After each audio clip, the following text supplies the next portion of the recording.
Welcome in, everyone. I've been painting some of the new Deathwatch kill team from Tomb World. They're very cool. You may have seen me paint some of the heads, which are not actually from the Tomb World box. They're just pulled from other kits. But here's the new Bombard. Oh, Mr. Iron Hands here. Did you guys know that an Iron Hands decal does not come on any of the generic Space Marine decal sheets? Which is crazy. Newton 40K, thanks for the tier 1. Appreciate it.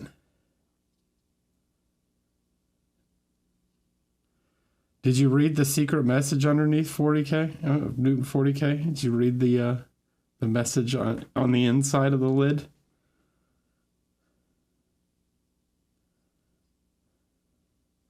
So, yeah, I've been painting some of the new guys. They're very cool. I like Mr. Gravis Man here. Oh, hello. I've painted this. You may have seen this guy I posted. Here's the Black Templar. Aegis. This guy is so good. I haven't actually played the team yet, but I'm just assuming this guy is good because of all the stuff he does. He seems nasty.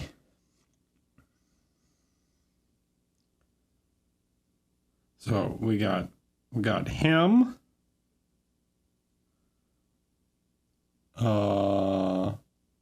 He's a combination of the Black Templar kit plus the new kit. So it's like the body of a Black Templar plus the shoulder pad, and then what's the other part? So I did use the arm, and then I had to cut it because it was the axe. So I cut the top of the axe off and replaced it with the mace because I wanted the weapon chain. If you're going to do a Black Templar, you got to have a cool weapon chain, you know? And then the shield, this arm and the backpack are from, so it's the backpack, the arm, and the shield, and then the head of the hammer are from the new kit. But that's what's so cool about Deathwatch is you can kit bash stuff. This is the what is this guy called? I don't remember. He's one of the Phobos guys. I forget what his name is. Hold on, I can find out. I have the instruction manual right here. He is called, it's not the head taker because that's the guy with the knives.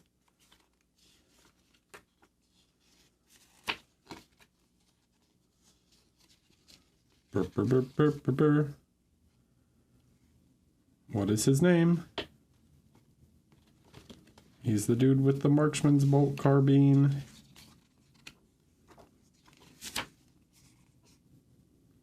The Disruptor. The Disruptor veteran. So he's pretty cool. If you know what his chapter is, then I will be impressed.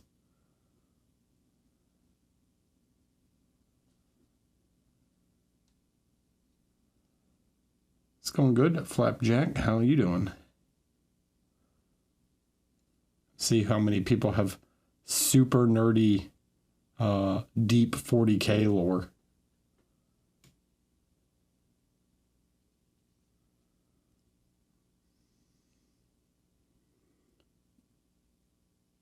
Who's really the Space Marine experts in here? And then the last one I finished last night. Had to do a new Salamander because Salamanders are my favorite.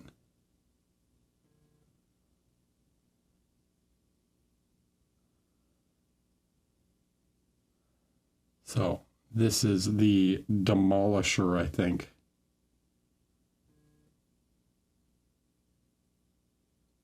Yeah, it's a Dark Hunter. There you go. Ooh, someone's got him. There you go. Yep, he's a Dark Hunter. They're a White Scar's successor. They're sneaky boys. So that's the Dark Hunter, and then yeah, I did a Salamander Demolisher. So I had to do another salamander.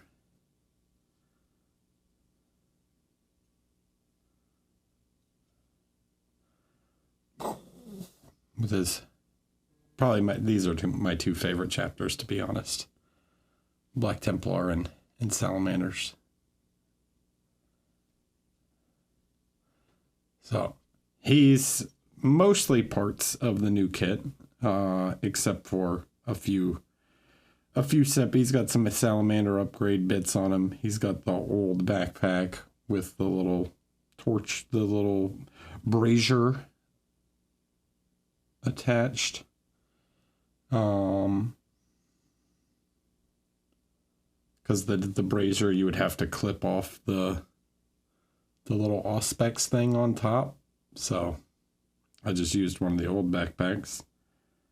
And then he's got the old Dark Elf Corsair's cape to make the Drake cloak. And yeah, I like him. Smashy boy.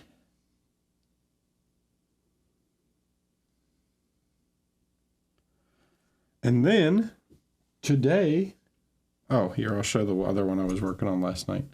So hard to see because he's not done, but this is going to be my leader. It's the Uriel Ventress model, and I replaced his backpack and hand. I took a new arm and put his sword on it because it's got the little, like, it's kind of hard to see, but it's got the little thing on the elbow and stuff. And then, yeah, he's going to be my leader with the plasma pistol and power sword. So once he's got a bunch of little gold trim elements, he'll start to look better, but it's kind of hard to see right now because he's all black. And then working on the cape last night. So that's my leader. And today we're going to paint this guy, who is also hard to see, but this is the Hellblaster, or Gunner, I think is Gunner veteran. My bits drawer is bottomless. No, I wouldn't say it's bottomless, but I've got a lot of random Space Marine bits. And I'm going to paint him up as a Lamenter, because I think will be funny when his plasma gun blows up in his face if he was a Lamenter. Ursor art. Evening. Those Marines look awesome, Eric. But thank you. So when it does finally go off in his face, because I'll just be like, yep, it makes sense. You know? That's what he gets. Won't even feel bad about it. I'll just laugh.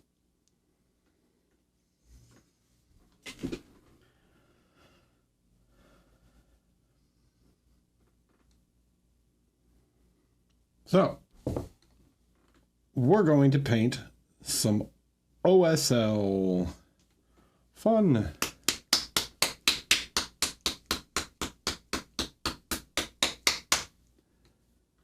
And to do this, whoa, what was that? That was this one being weird. This camera acts weird sometimes. Right.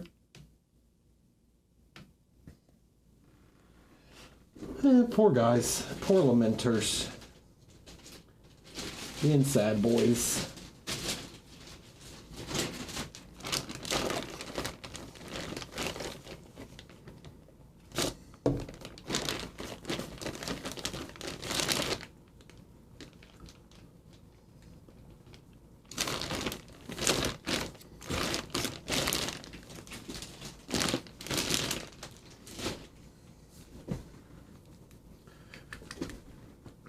Eric, you ever look at Malifaux? New edition is super fun. I mean, I've looked at it before, but it never really interests me. The models don't really interest me.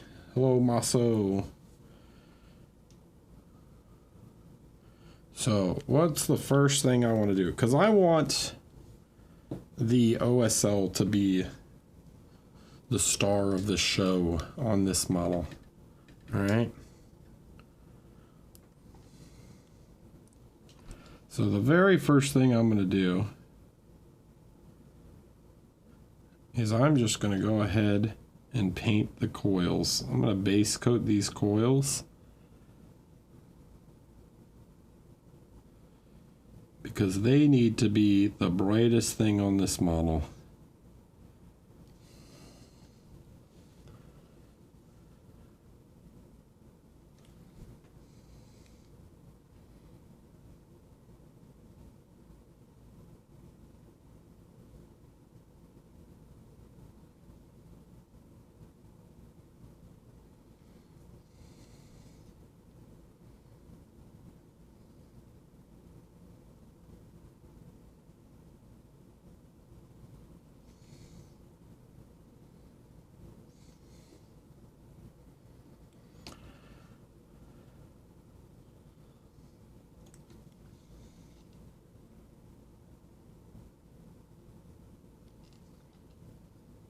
So I'm just taking a glacier blue. Why glacier blue? Because I feel it has a little more coverage than some of the other whites.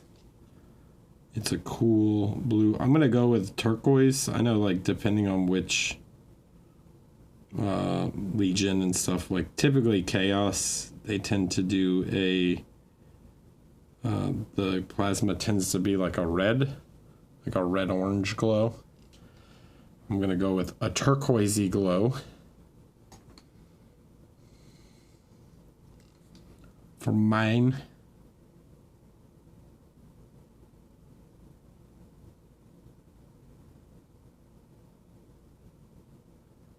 I think whatever contrasts well can work. But I just want to get a nice light layer down over top of the black so I can build it up so that can be like really intense.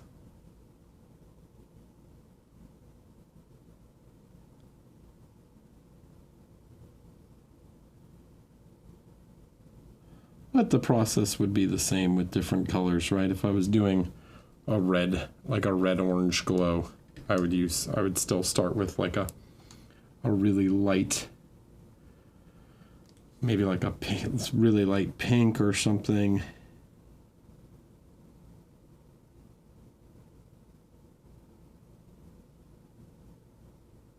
Okay, so just get that on.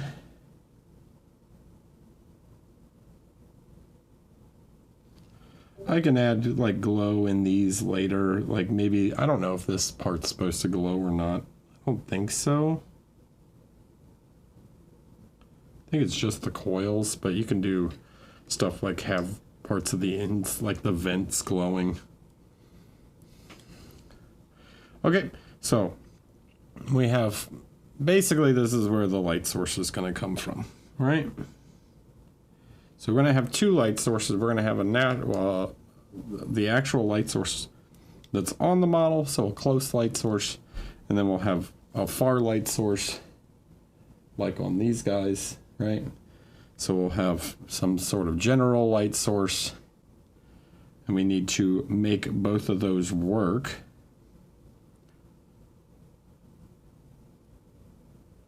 Glacier blue is very similar to white. Is useful for desaturate other colors in the mix, or is it too white? No, it's fine. It's super close to white. It's like, you can see on the palette paper that it's like, you can barely see the difference. It's just white with a bit of bluish tint to it. I just find that it covers sometimes a little easier than pure white does.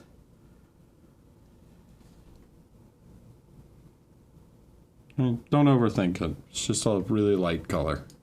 That I went bluish because I'm going to use like a turquoisey color, right?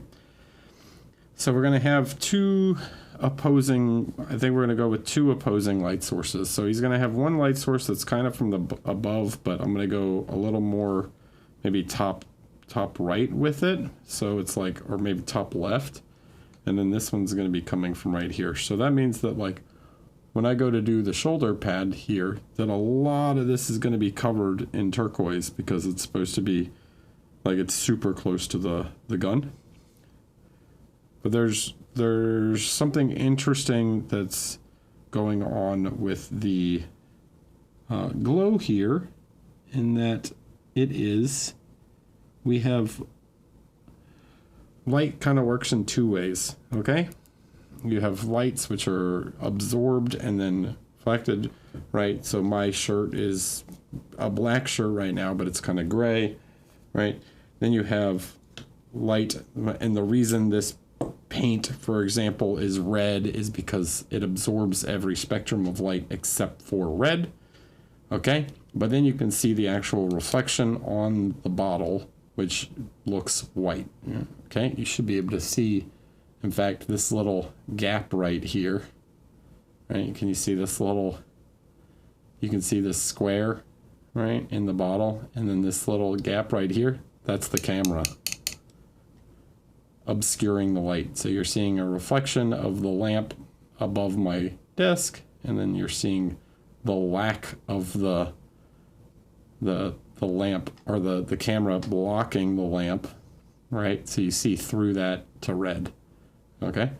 So you have light that is absorbed, and then only the red is reflected back, and then you have the actual reflection, the white reflection of the lamp on top of the surface, okay, which is the white reflection.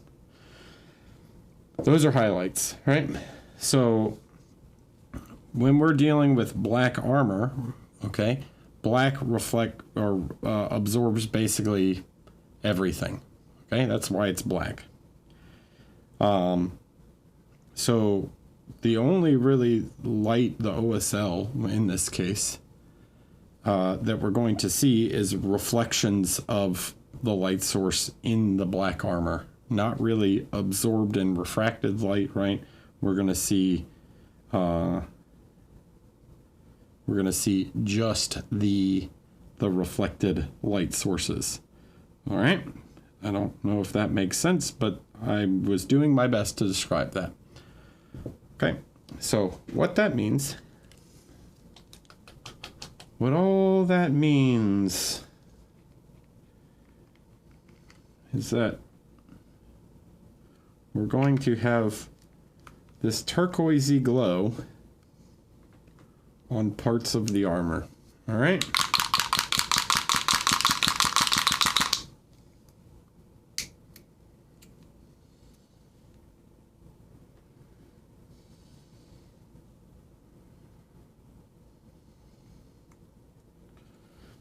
So we're not really going to paint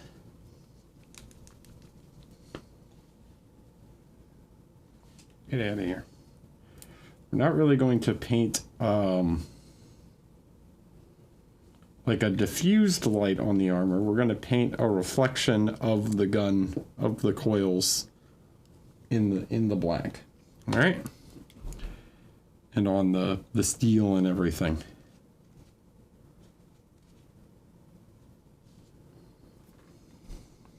The silver arm will also reflect. Okay? So, with a mixture, we're going to start to make a dark turquoise here.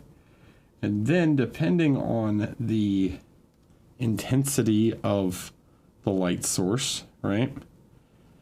Or the glossiness of the surface is how much, how intense that actual glow would be, right? So the shinier the light source, the more clear that reflection is. So on the shoulder here, right, we're going to really put a lot of this turquoise down, because this is right next to the coils.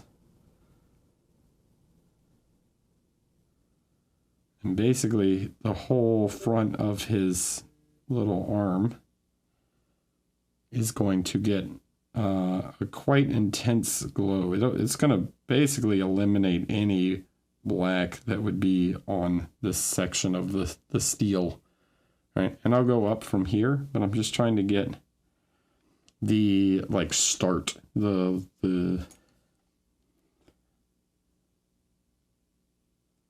basics of where this glow will go.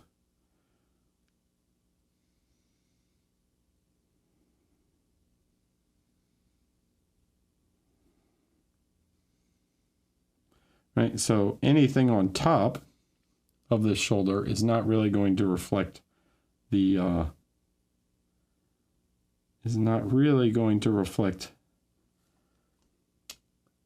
the gun, because on top is going to reflect more the sky, right? Or whatever the light source is from above in this case.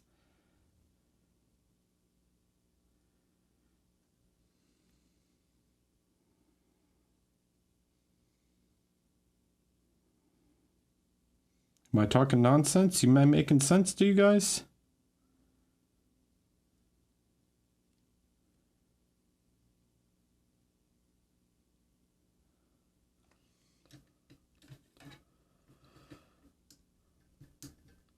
No, yeah, it's not shiny enough. The armor is not shiny enough that you would see the individual coils.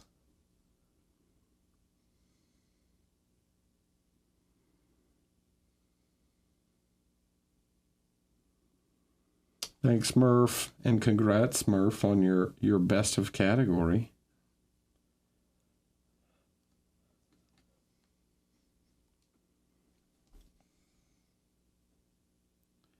Okay, and similarly, I want the actual coils to be the brightest. So think of it like doing a lightsaber, right? Like, what color is a lightsaber? It's basically white when you see it, but then it has the little glow on the outside. We'll add a bit of color to the actual coils, but we're gonna let the glow, right? The reflections of the coils sell the color of the actual coils more than the physical coils themselves.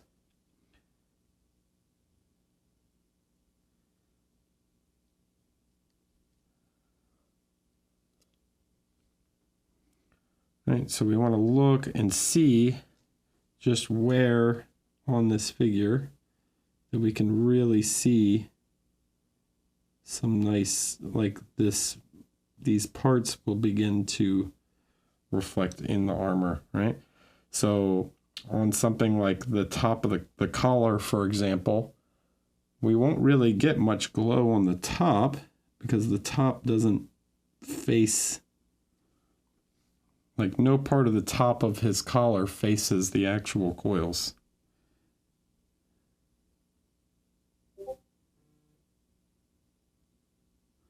We can do some little bumps and moves in there. I can clean that up later, but it gives you the gist. Okay, and there'll be all these little touches later, but just getting it to a point where it begins to read correctly. All right, another big part is going to be actually doing the gun itself, but we can do things like get some glow on the top of his fingers, because this is going to like escape down. Even though it comes mostly out, there are some lines where it would go kind of straight down.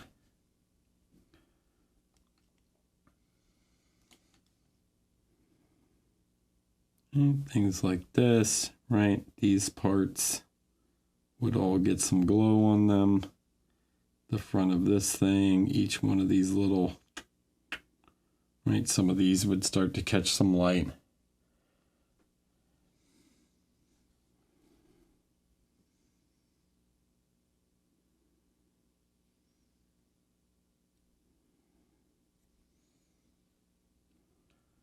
Okay.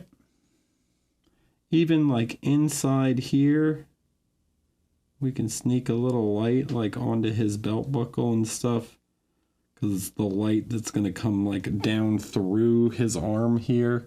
So it would like go down in between and might catch on his belt buckle a little bit. Eric, is that a wet palette or a tile? It's a wet palette. Right. Can it come down here? Maybe a little bit, and it'll start to reflect on some of these, off of these parts.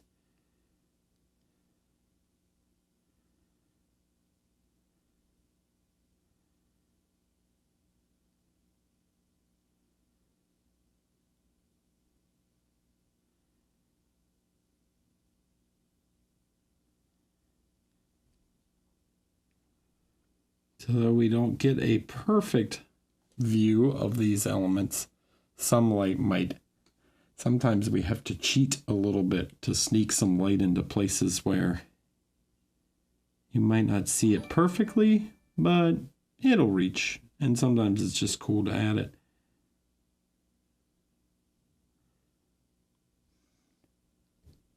Because it looks good.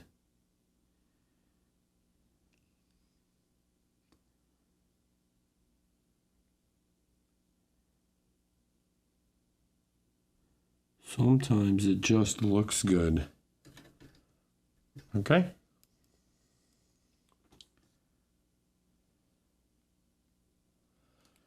Pete, hello. Hi, Pete.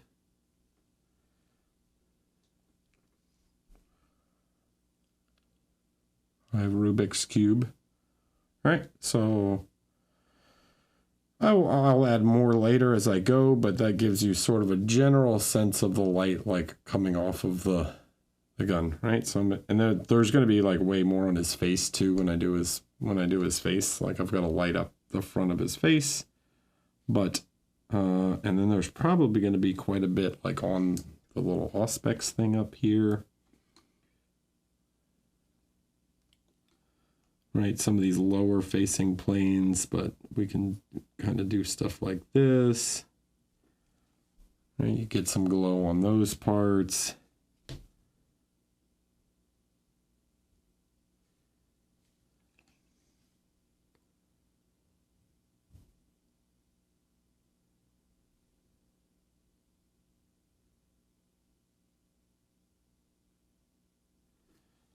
You know, little touches.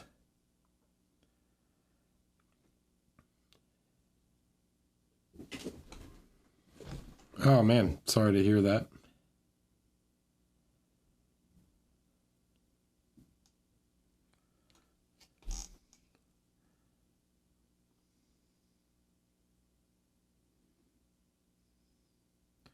Really, I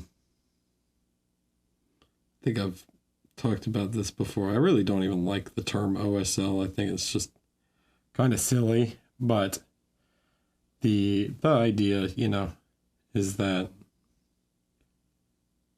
I think it describes what the effect we're trying to achieve pretty well, but I don't really like the term because I think it's like, why do you have to call it something else?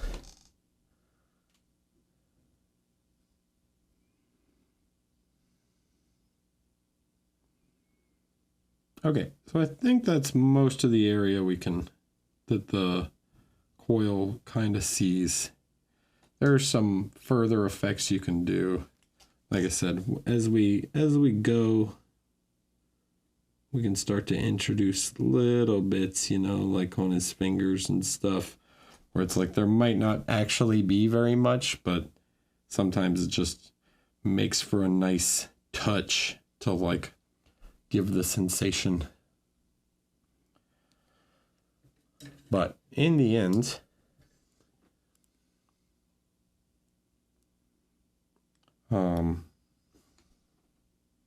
it's all just painting light, you know?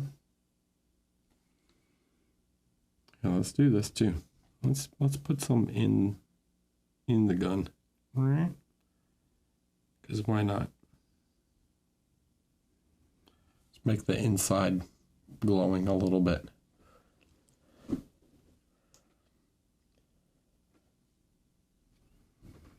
Okay. Now I'm going to take and add. So I'm going to go over the top with this. Add some color to the coils. Don't worry, we're going to bring it back.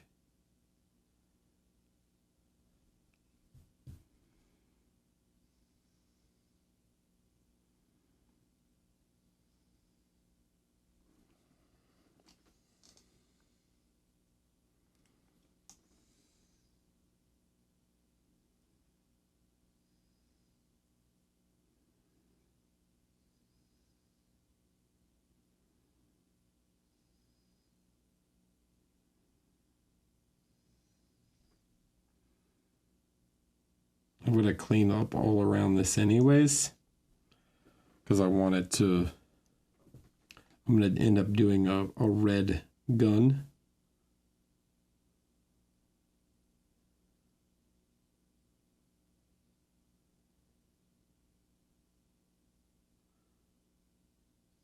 But to get some color down. Good morning, Manu. All right, so that's sort of the idea there. Okay, so it gives us a rough sketch of the position of the glowing parts, you know. Now I've got plenty more to do, like a bunch of little edge highlights and stuff, but the main position of the light reflecting off should be pretty good at this stage. Okay. Now, to do the other parts, okay?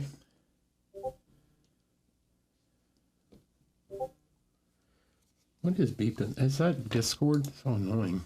Shut up.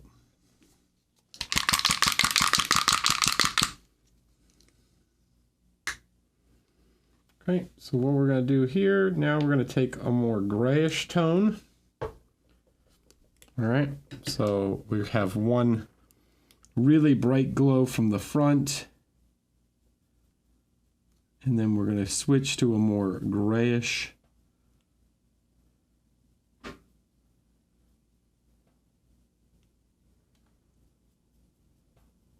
Color from the other side.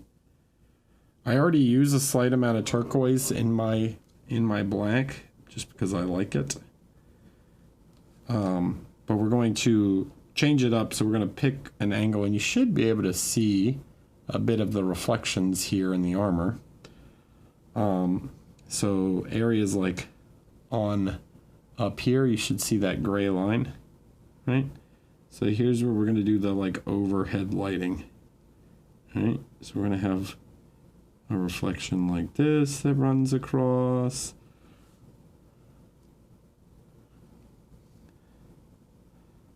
Have a reflection on his hand.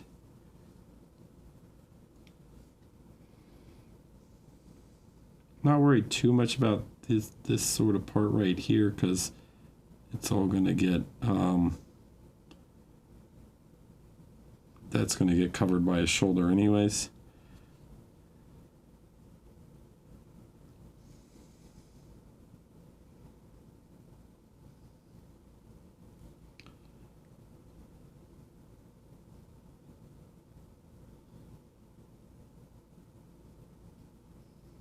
Okay, so down here we'll introduce a second sort of spot.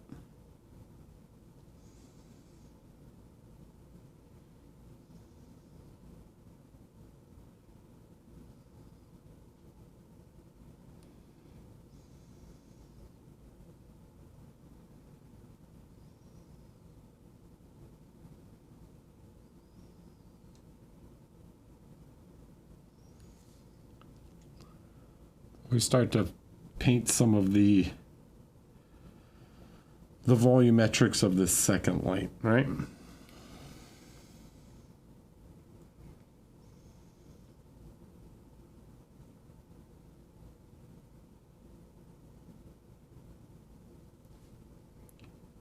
then we pick another angle from like the back. We do the same. So sort of following along where I can see the reflections in the armor.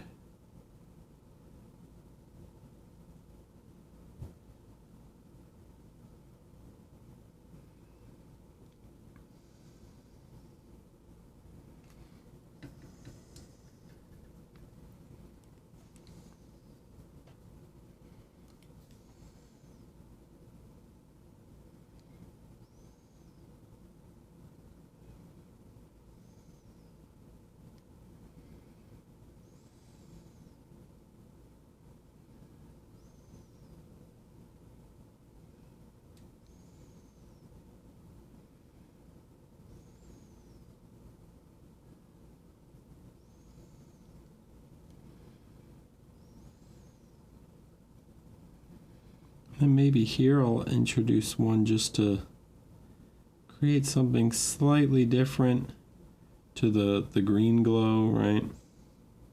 Or the turquoise. Might introduce just a small ground reflection or something like that. It won't be as bright. But we can create some secondary reflections to make it more interesting.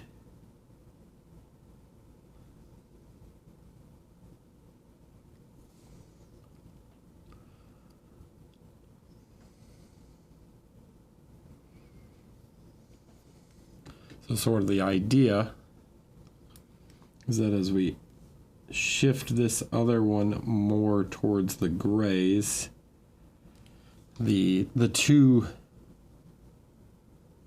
different reflections will start to stand out from each other, right?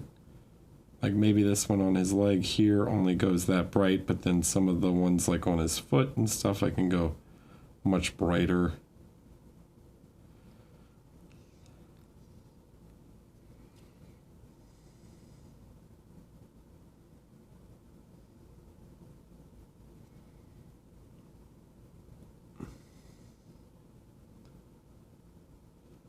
I can have two little reflections next to each other because there are two opposing lights, you know? They're not perfectly opposing, like they're not on opposite sides, so they can interact a little bit. That's one thing I notice people tend to miss on OSLs. They think that like you need some black or something in between. Not always. Like sometimes the lights they'll overlap with each other, right? So you'll get this green light, or we'll say green turquoise light interacting with the secondary light here, you know?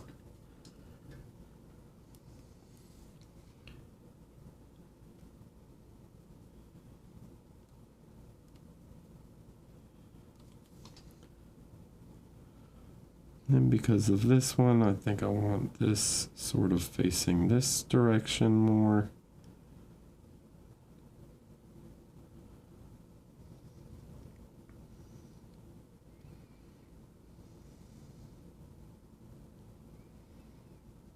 And that leg doesn't really get much of any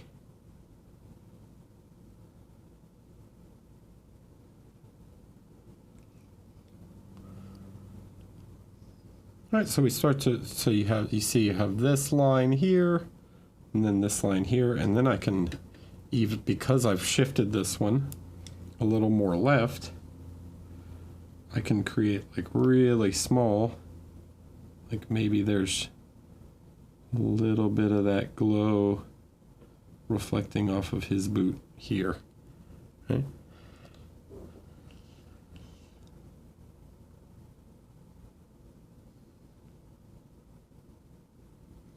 I'm able to play with the two lights in a way that looks believable interacting with each other.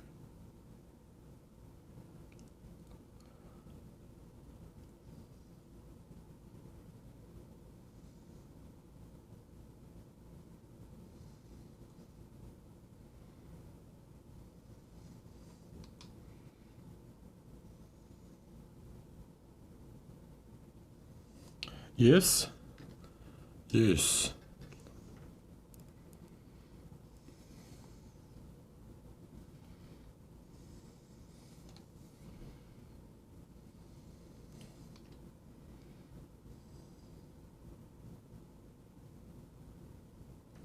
So all this is to just sketch in the position. Right, then I'll have, I don't even know if they'll reach back there, but I can do little stuff like maybe the light hits on that a little bit, and I can mess with that stuff more later. But you can always refine the position of the lights and everything. Right now we just want to establish a general sense of where the glow is going to be. Yeah.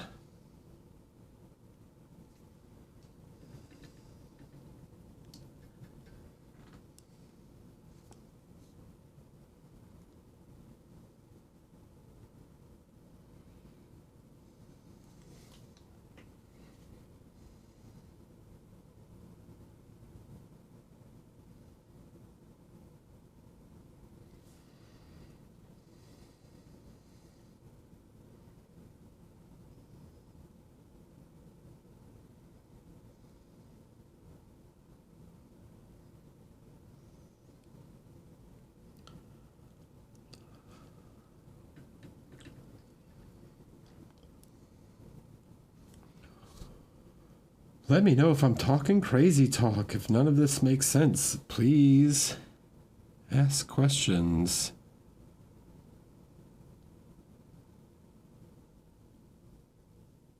If you're currently saying to yourself, this guy Eric is crazy, none of this makes any dang sense,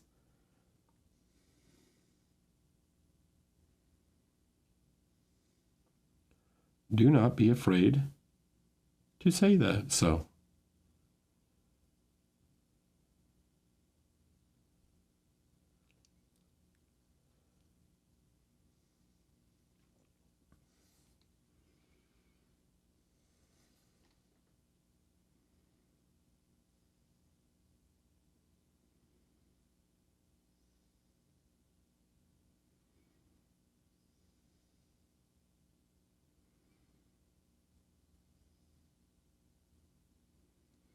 Or maybe you have a question like, hey, Eric, why don't you just do it with an airbrush?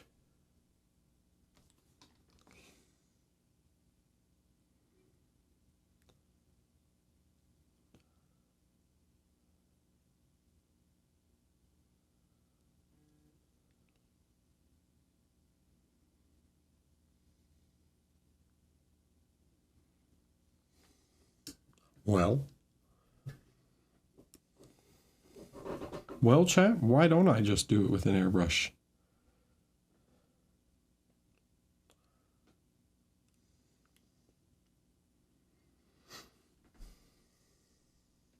Does anyone know why?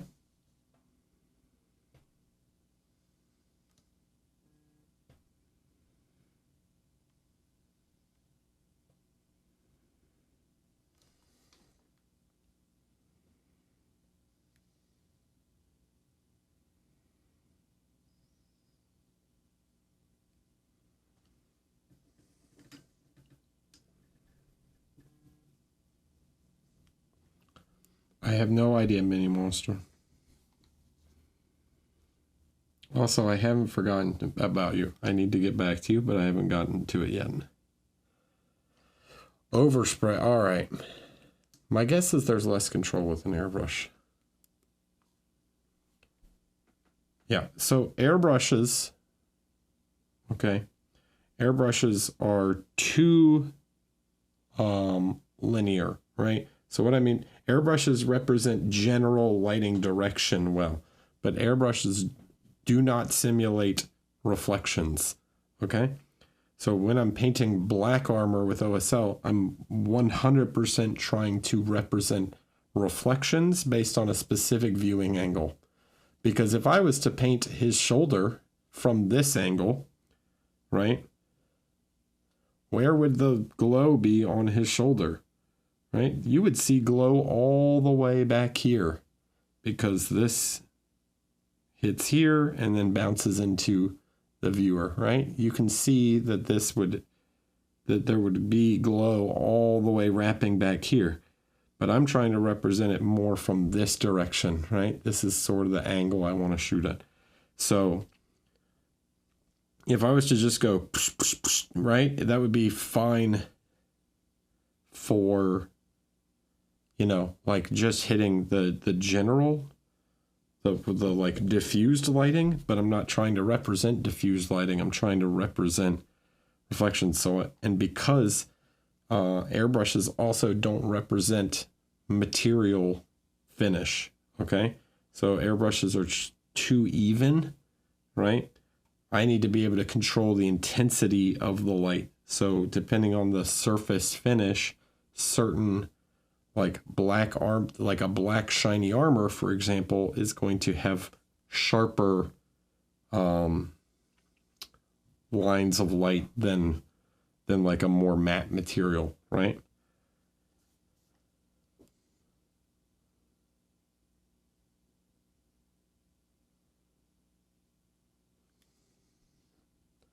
It's all about like the intensity and how sharp I want. Less so than general lighting. The airbrush is also like, there's nothing wrong with using an airbrush to do OSL to get like a general starting point, but the thing airbrush is really bad at is is it treats every material the same, okay? So there's no way to show that some materials are way more way more glossy than others. Hello, hi Aaron, how are you? Welcome in everyone. We're painting some new Deathwatch. How's everyone doing? You guys want to see some finished models? This is fine and all. Would you want to see some completed ones? Hey, Minnie Mouse, thanks. Thanks for the 3 months. Thanks for the Prime. You guys want to see some finished dudes? Actually, I think he's more like thunk, thunk, thunk, thunk, thunk, thunk, thunk, thunk. Right? That's his sound effect. Thunk, thunk, thunk, thunk, thunk.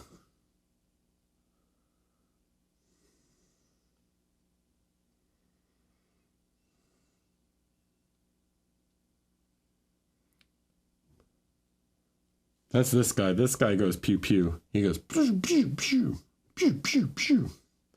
He goes thunk thunk thunk.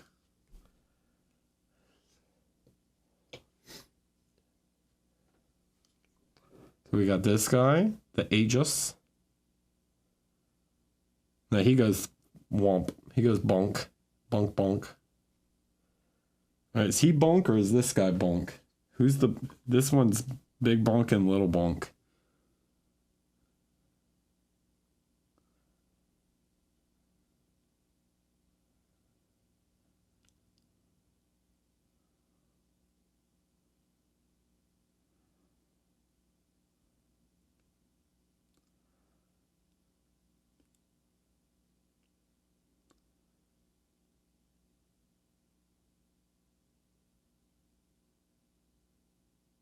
That one's with a tabard, huh? What do you mean?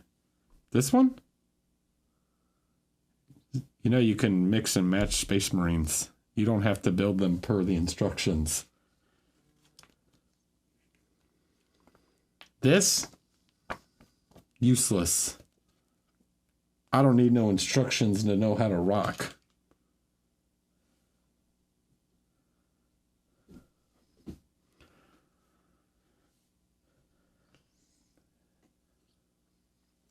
And then we got this guy.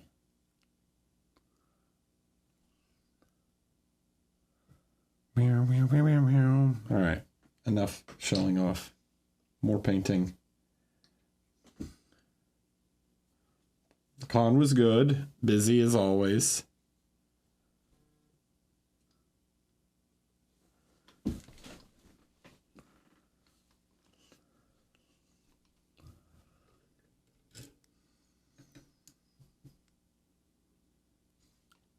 On go blue again. All right, check this out. I'm gonna take some water. I'm just gonna wet this. I'm gonna wet our plasma coils. This is dangerous. Don't try this at home, or do. So I'm just gonna get some water on this guy. And while it's wet, I'm gonna take some of this whitish paint again. I'm going to do this. I'm going to touch the surface.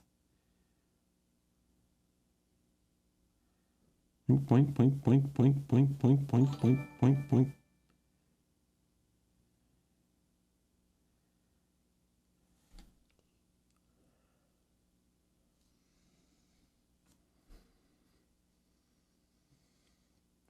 Monument, hello.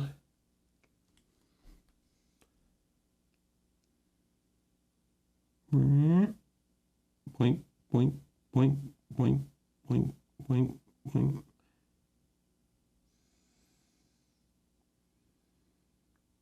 Who needs oil washes?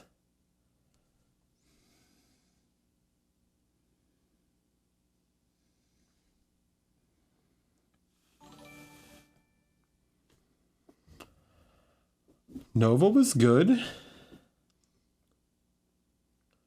The NovaCon. The Nova Open. Nova was good. It's a fun time. Monument, thanks for the raid. Welcome in, everyone. Good to see you last week.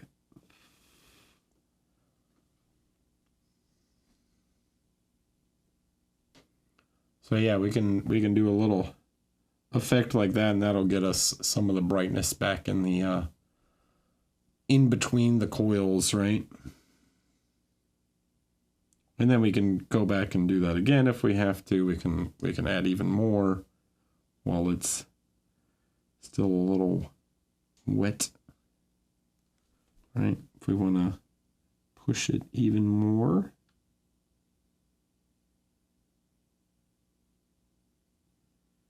So because it was already wet with the water, we can use the water to force the capillary action and get the white paint flowing in between the plasma coils. And then we have a dirty edge that we have to clean up, but that's easy, right? Because then we got to go back with we still have to paint the gun red.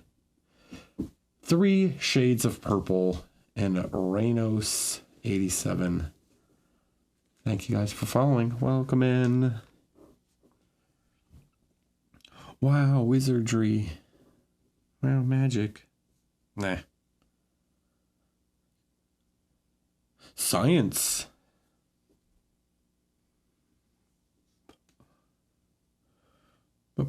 Baby science. Something about technology.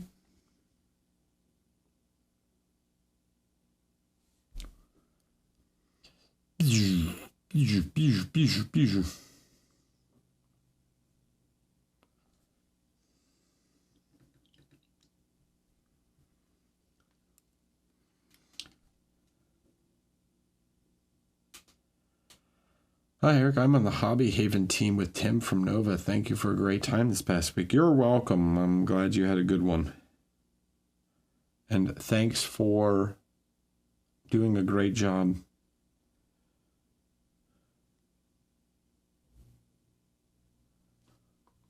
Big ups to all the volunteers at the convention. You guys make it all possible. You make our lives so much easier. We get to focus on just teaching and everything. You guys make sure everything runs nice and smooth.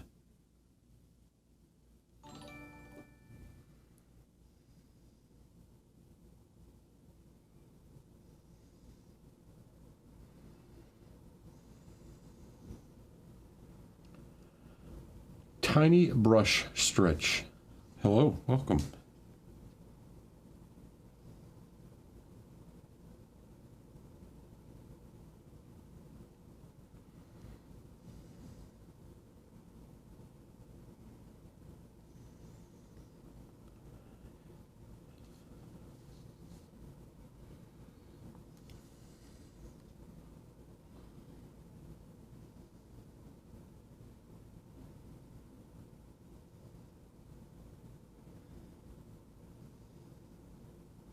I feel like I could sit here and actually talk about these kill teams and nobody would care. I have played on the new board, by the way. I can talk about how good the new terrain is.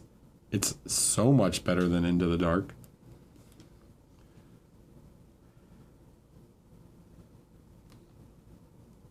Oh my god, the engineering on the new terrain. It goes together so much easier. Yeah, build-wise, like, it's like, no, not rules-wise, it's pretty much the same in terms of rules as Into the Dark. It's very super similar.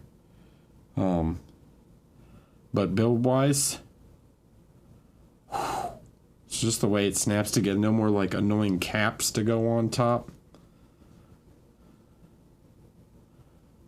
Goes together super nice.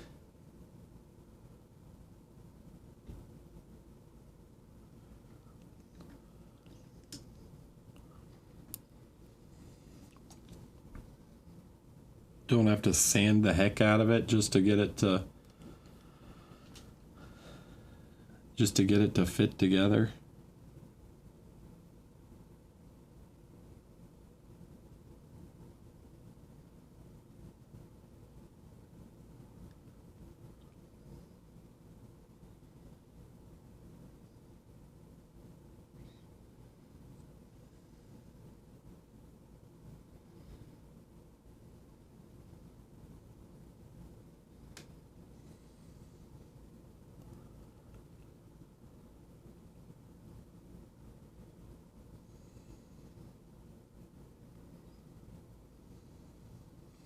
The Necron leader is very cool.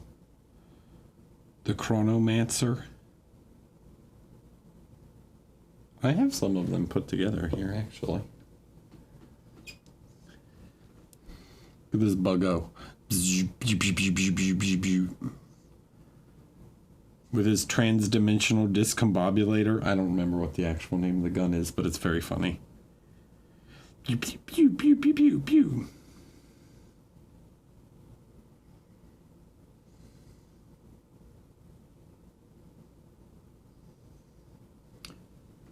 I don't know, man. Don't ask me the science behind licking your brush. I just know it works for me. I'm the wrong person to ask about brush care.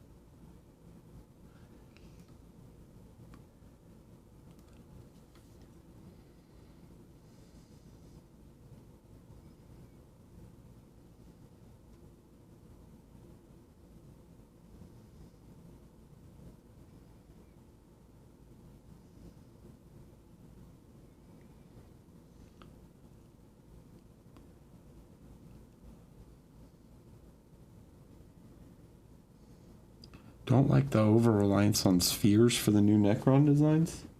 I don't mind them. I like the new ones. I think it's cool to have the new Necrons have a bit of their own. You know, they try and find a little. For a while, they were very like Egyptian themed. I think it's cool to have a bit more of their own personality. You know? I don't think my roommate did a very good job putting this. Oh, it's not glued in. I was like, why is his arm falling out?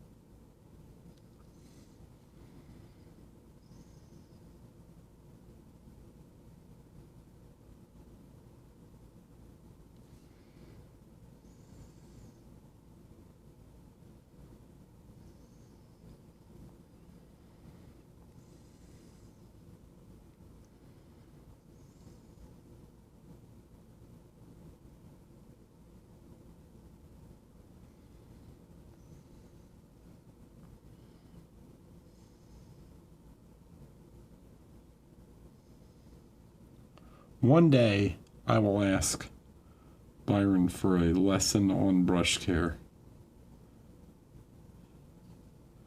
Because I am bad at it.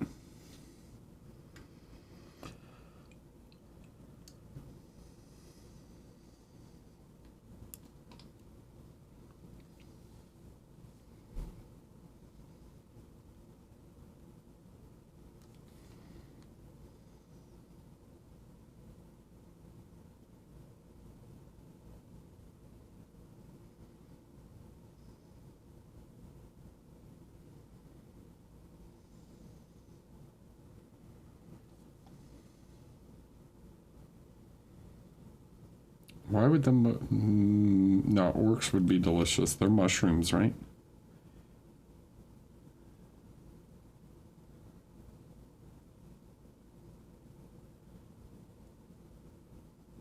We had a I forget what I was painting, but we had a whole conversation one time about like which would be the most delicious fantasy creature to eat.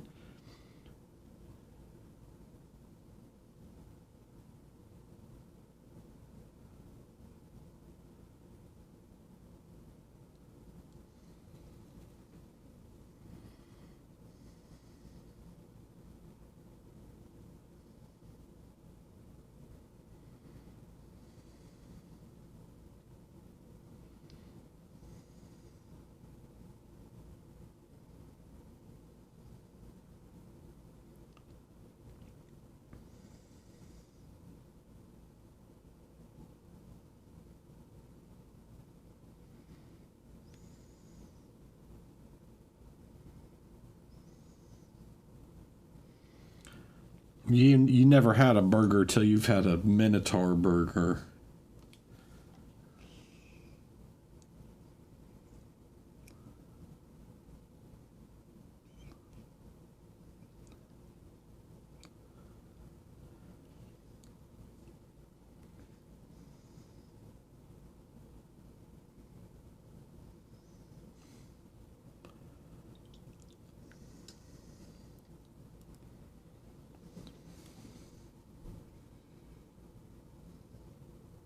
Little cockatrice pie.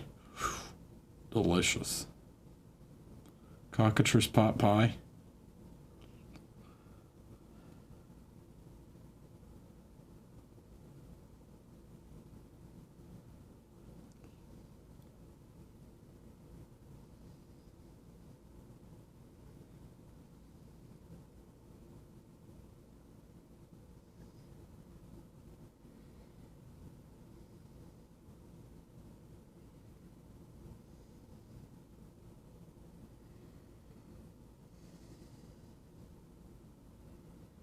I thought Works already eat the squigs. Isn't that a thing?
I feel like pretty much anything would be better than, like, what is it, just the nutrition paste that they eat in the Imperium.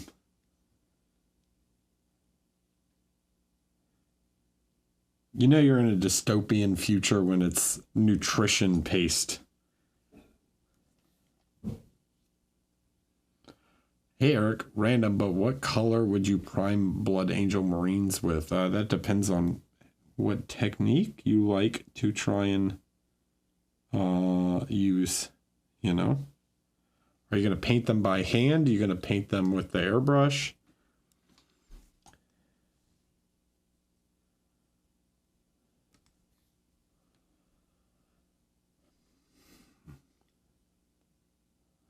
Hand painted? Ooh.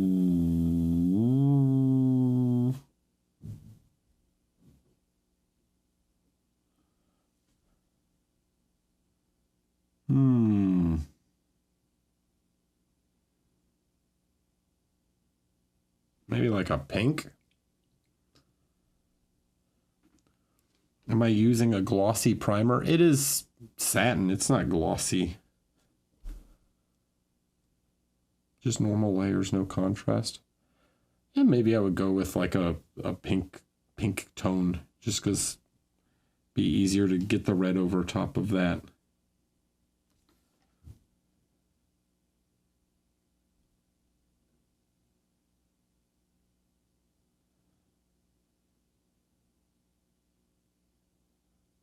If you want to go for like a super bright red. Builder. Hello, good morning.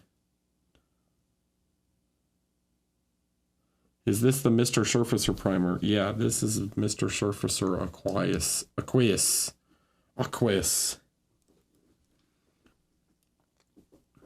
Yeah, this orange works fine too. You're just trying to give yourself something lighter than the red if you want to go for like a very vibrant red.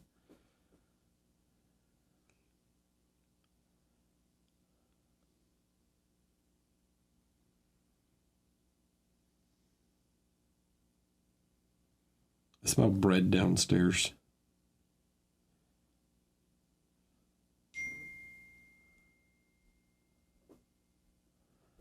Speak of the devil.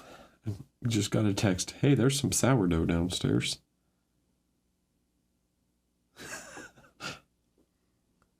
Well, I just smell that bread, dude.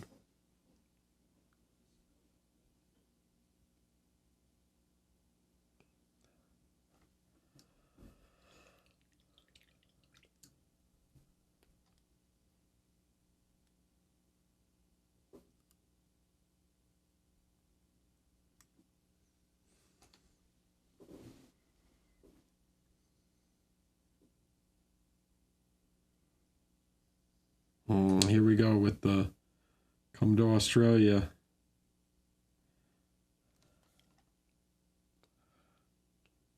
Come to Australia. Oh, it's so far. Albert is, his name is not Alberto. Okay? I understand that he's from Spain, but he's Catalan. Albert. There's no O on the end. Unless you're just being super Australian by adding an O on the end of everything.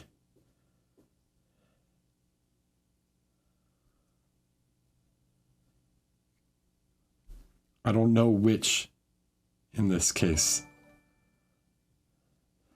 Thanks, Richard.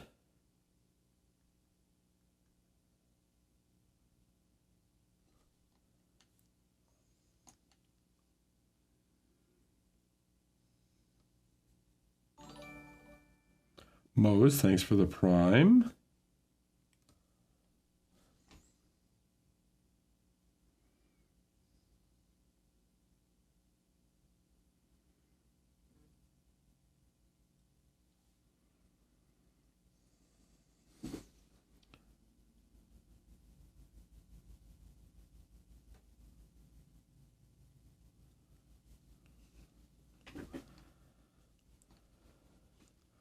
Eric would just get sweating. Yeah. That's what Trent calls me, Swinno.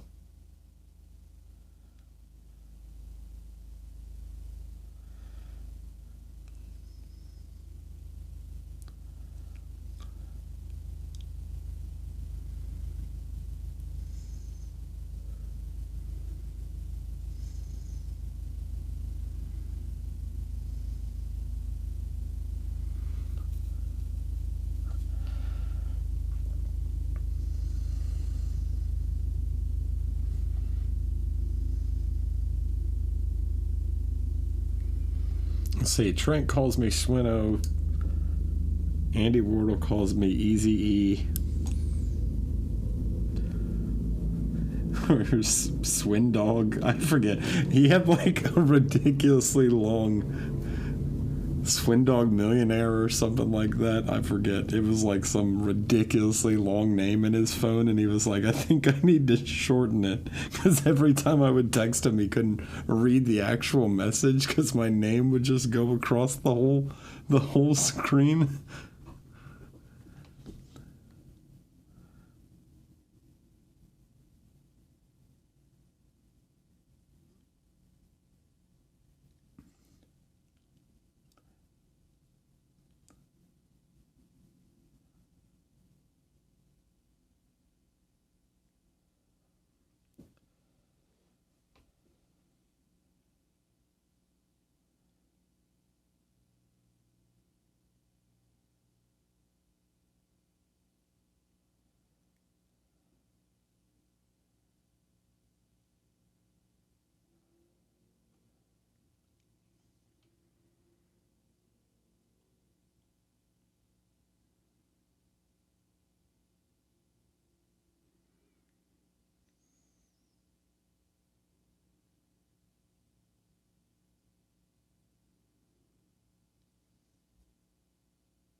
I like Swindog Millionaire. It makes me laugh.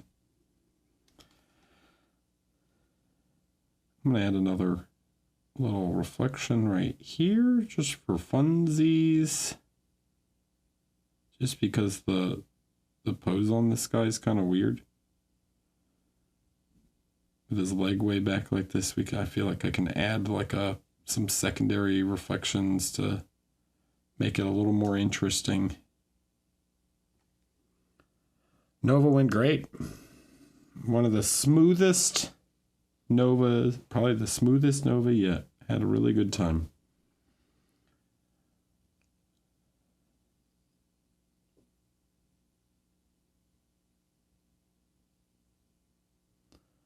Super good. All right. I am going to take a quick break. Now we'll be right back. After these messages, we'll be right back. Well, well, well. Look who's back.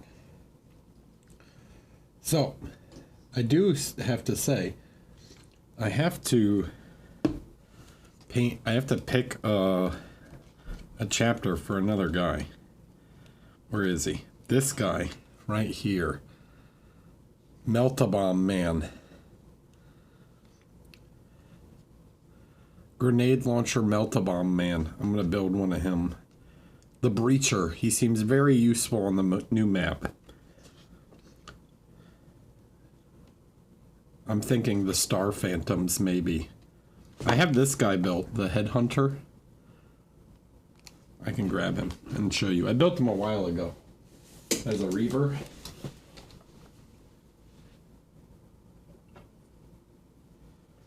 Using the, it's kind of hard to see. The black primer just doesn't show up well on camera, you know? But he's the Leviathan Lieutenant with like the Tyranid shoulder pad. So I'm going to do him as the head taker, probably Slice of the Emperor. Like with his gooey knife. His gooey, all his knives. But I gotta pick a guy for a chapter for the Breacher man. On the new board, for those that care about kill team rules, because I do. So I'm going to talk about it because I care. On the new board, there is there are breachable walls, and the breachable walls are there's 4 of them. So unlike Into the Dark, which did have a map with breachable walls, like there was one map with breach points, you know.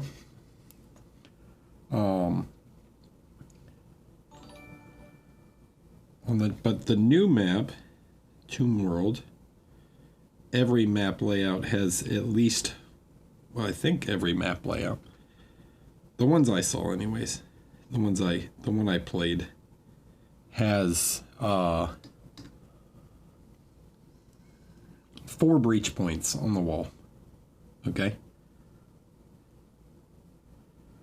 And guys with the breacher rule, like breach marker and stuff, they can breach. It costs normal operatives 2 AP. So if you know anything about kill team, most operatives have 2 AP.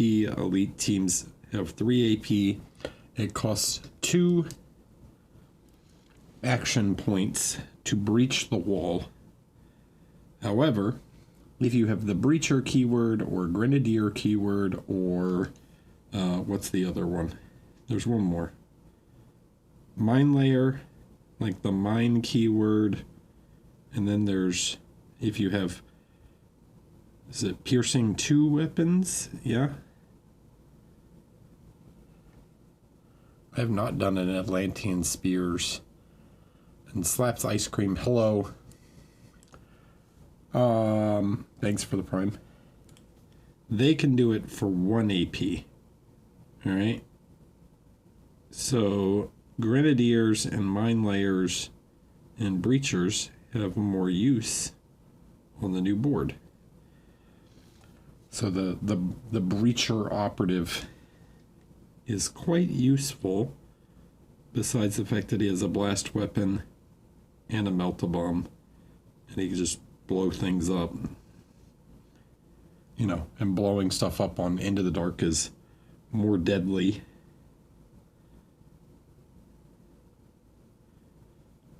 Because of close quarters rules. Yeah, but not every team has an operative that does that. So scouts, for example, have no operatives that can breach the wall for 1 AP. Thanks, scouts. You're the best.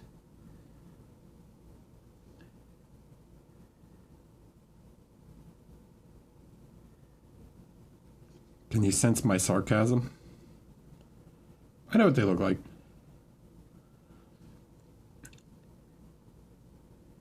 I do really like the design of the Star Phantoms, though. The like hourglass design, I think it's cool. Even though it's just another white and black design.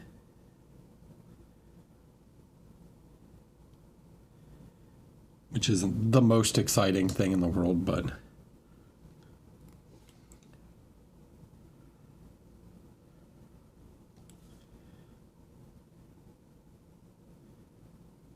And absolutely no one watching plays Kill Team to know what the heck I'm talking about. You're all just like, What's this guy going on about?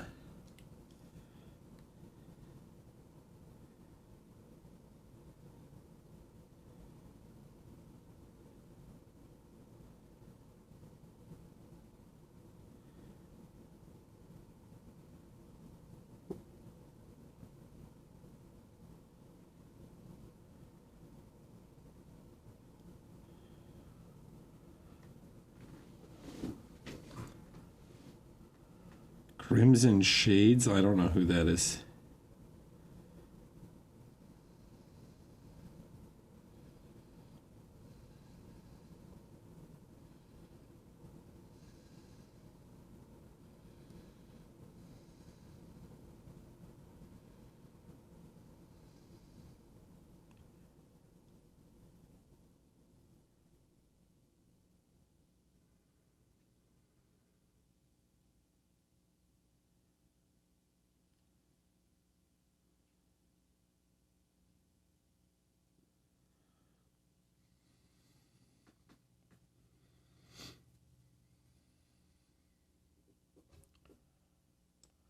Who the heck are these guys?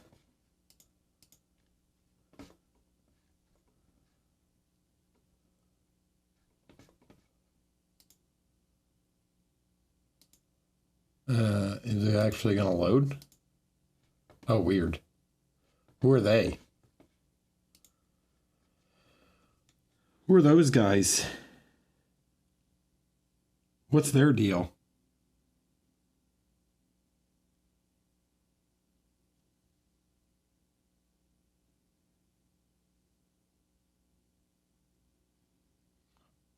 I wanted to do a Silver Skulls too.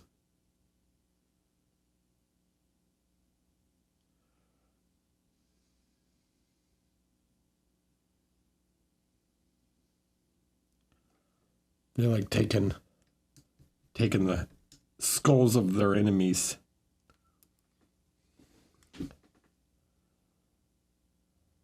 Is this a soon-to-be-released Kill Team box or the one out now? It's the one that went up for pre-order on Saturday. This is an I got an advanced copy. Wow. Thanks, GW, actually.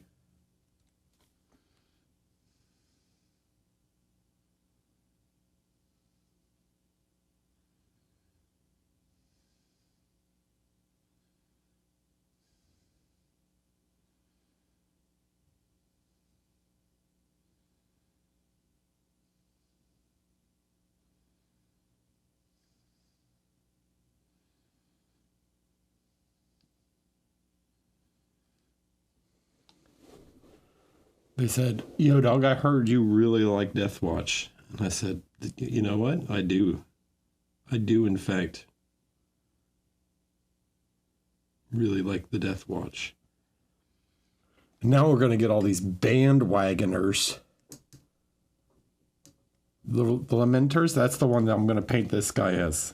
The unlucky chapter.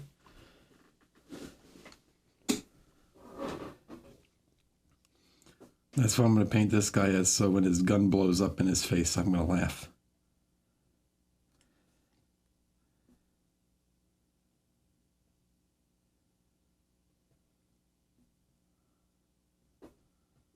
Exactly. You're getting it now.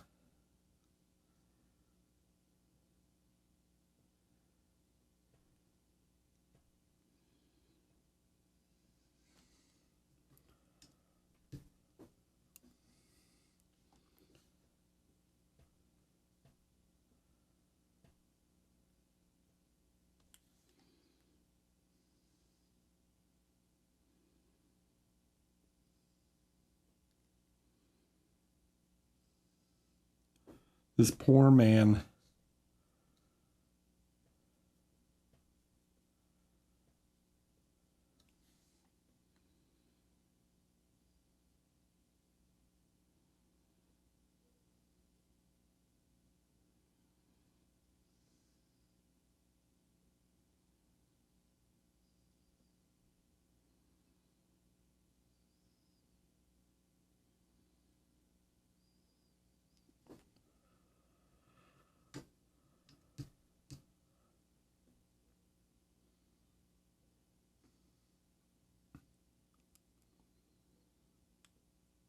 What do you think? You'll take the head hunter?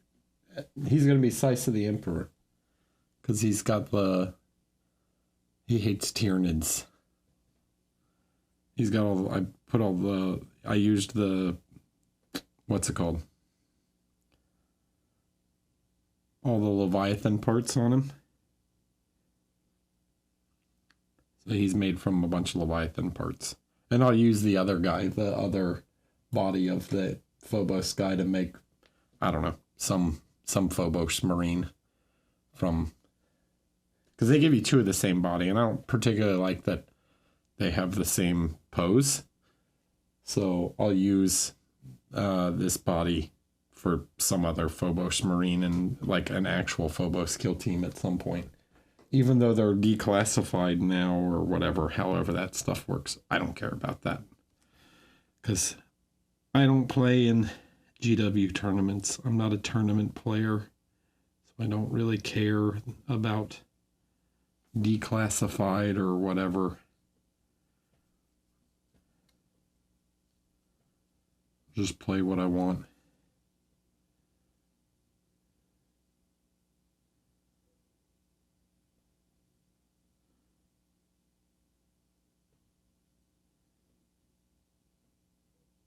And I'll paint it up, the Tyranid parts to look like the Tyranids I did on stream.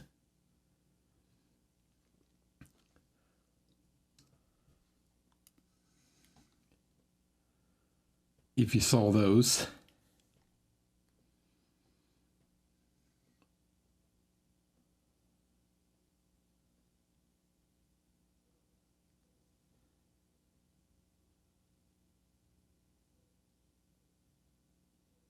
Oh, sorry. Here, let me talk about tournament play.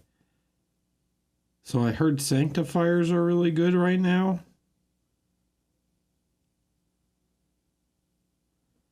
And that's it. That's all I know.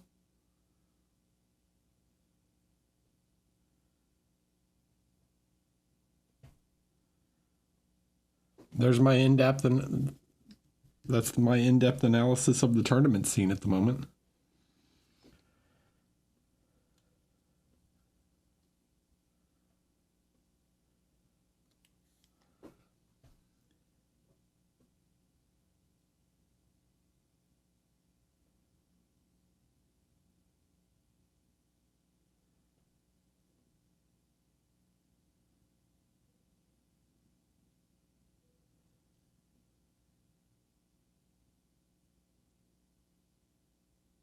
I know you guys come here for the hard hitting kill team hot takes on which teams are the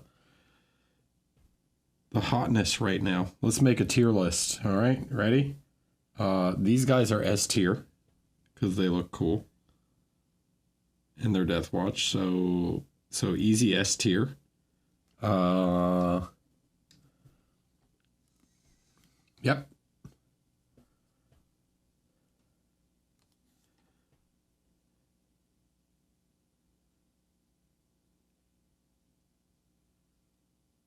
Angels of Death are D tier now because these guys exist. So they're D tier. And there, yeah. Thanks for watching my tier list. Generally okay, you want to do you want me to do a tier list of which teams look the coolest? I can do that.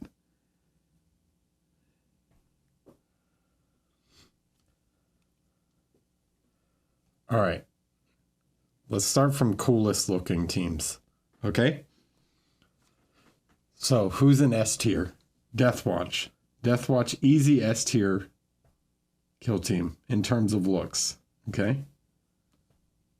Duh. All right? Raveners, S tier. Commandos, S tier.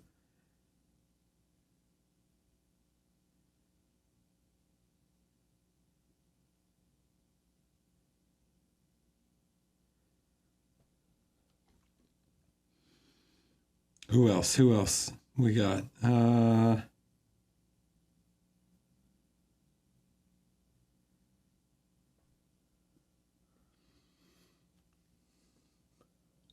Deathcore? I'm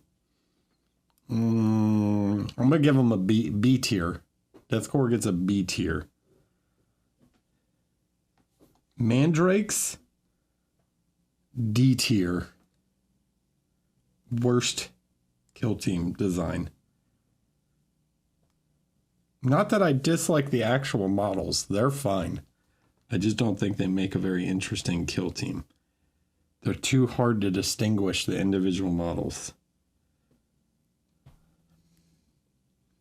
The specialists don't look like specialists.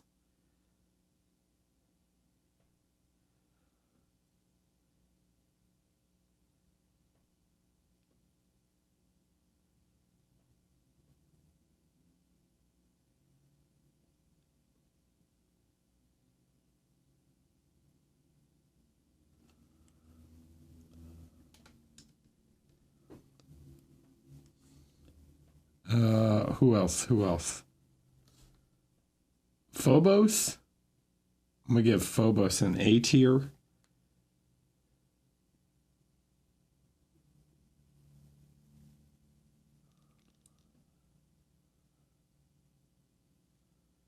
Orbites? They're pretty cool. I'll give them a B.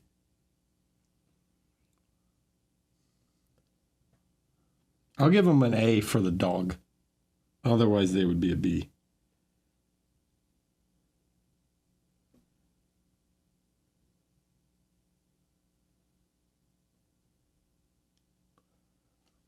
I'm going to give Ratlings an A tier.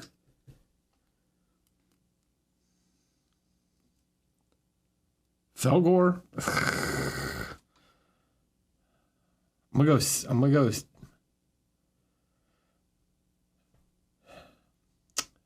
I don't know. I don't like them that much. But I'll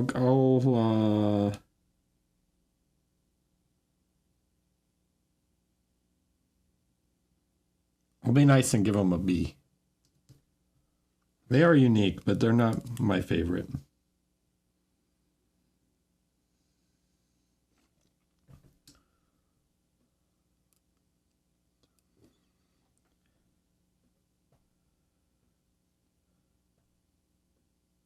Farstalker is a cool looking kill team, actually.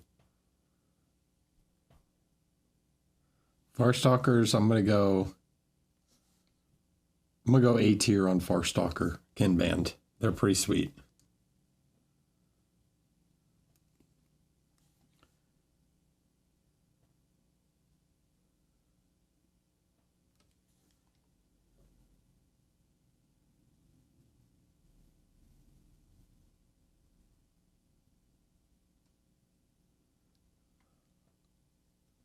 I'm gonna give even though Eldar is not my aesthetic, I'm gonna give Corsairs an S tier.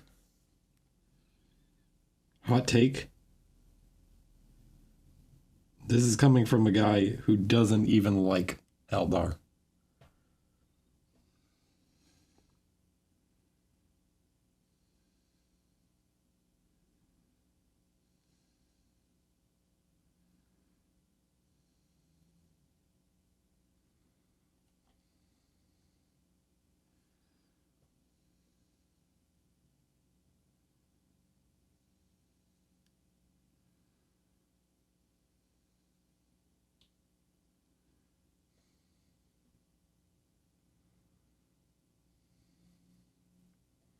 Just saying, they're not my thing, you know? Look, I gave them an S tier. What else do you want from me, right? I can not like them and still admit that they're cool models. They just don't do it for me. Vespids are cool. Vespid, I'm gonna give Vespid a high, below A, high B.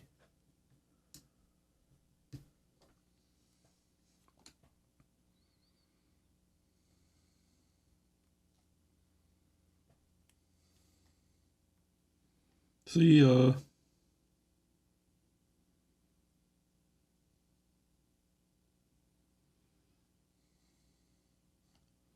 Sanctifiers. Sanctifiers are really unique. Sanctifiers might get an S.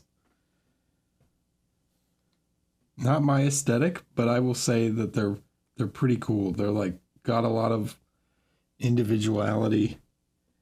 I think what also makes a cool kill team is the specialists, you know, as opposed to like a super unified team. Like Blades of Cain, garbage, D tier. Barely even a kill team. That's just a 40k unit that you shoehorned into kill team.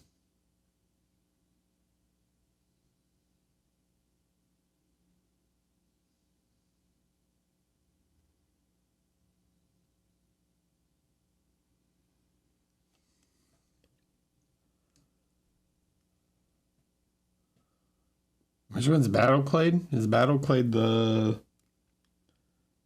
tech guys? The ones that came with Raveners? Is that Battleclade?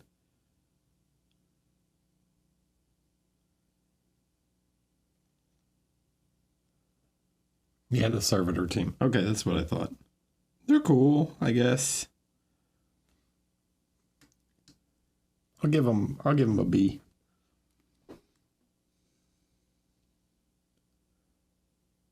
Not my favorite. Dude, warp spiders are cool.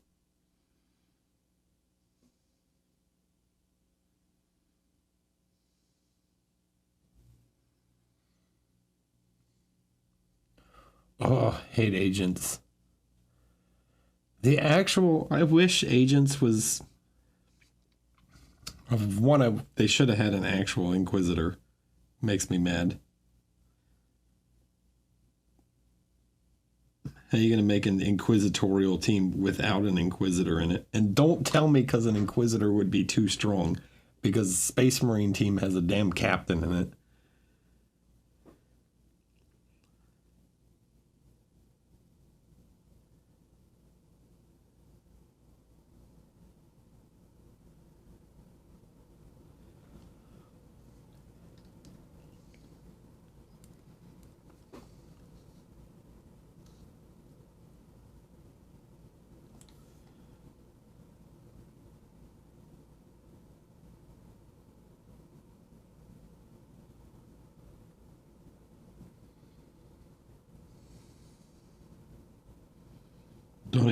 Don't even start me on Custodes and Kill Team. Or in 40k in general. I've talked about that before. Hate them. Yeah, that's what I'm talking about. Custodes F tier. They're in the Custodes tier. All by themselves.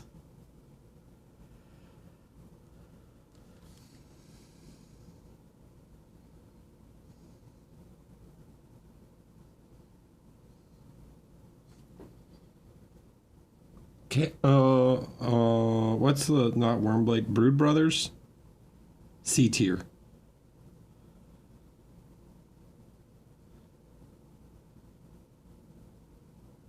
You took Imperial Guard and you gave them different heads and then shoehorned in some Gene Stealer HQs. Not a team.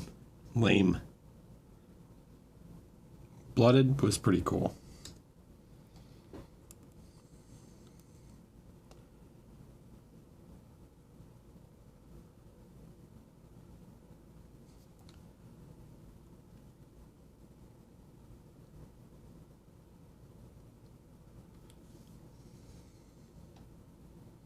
The new work team, what are they called? The Wreck-It Crew?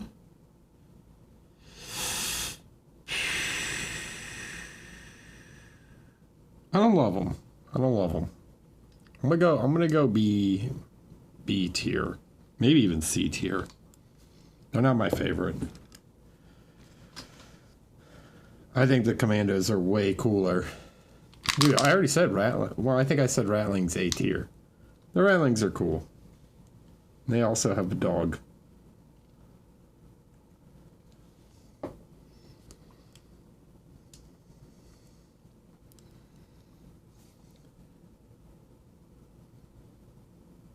Scouts, I'm going to go Scouts B tier.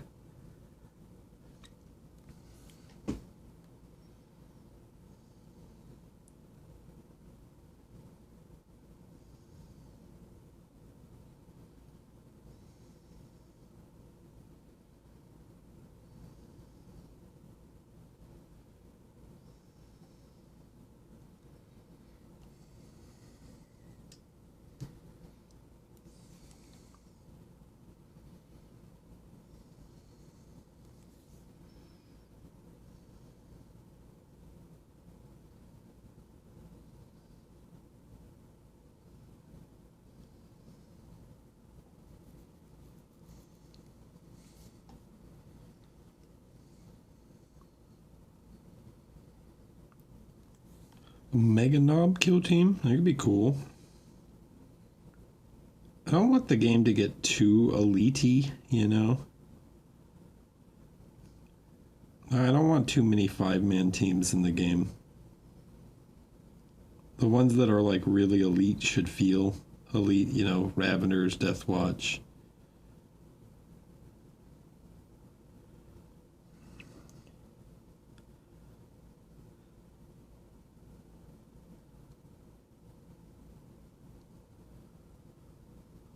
I honestly think, and again, this is just my opinion, I'm actually going to put Commandos in their own tier. Commandos is going in Commando tier. S+ tier. Best design kill team ever made. The first of the revamped edition, Remain on Top, is the best team. Every guy super unique.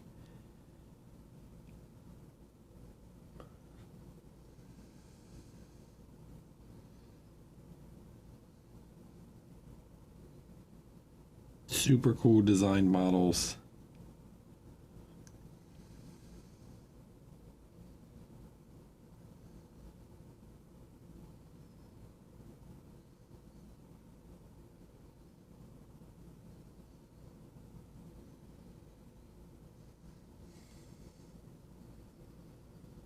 Dude, you didn't pick up an egg at Nova? Could you, man? The egg is the best.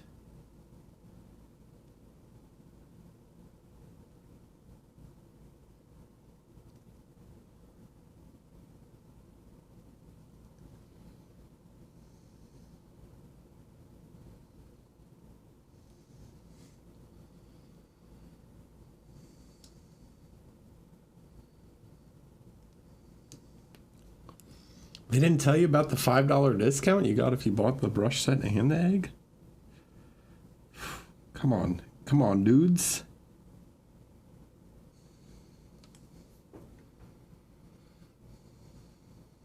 It is excellent.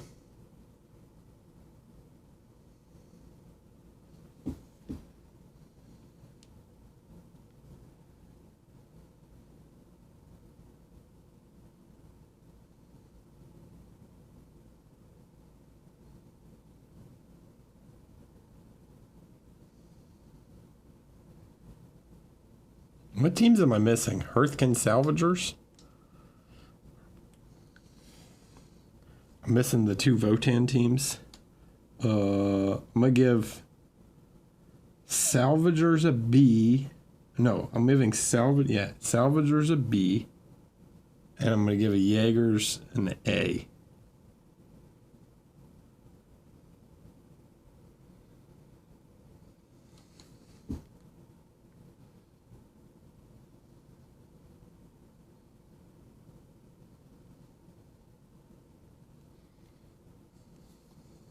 Pathfinders get a C. They also have the problem of just being too samey. It's just like they're all the same. I don't like any of the teams where like every guy is like identical. What's the easiest kill team to make and learn? The easiest kill team to make is Angels of Death.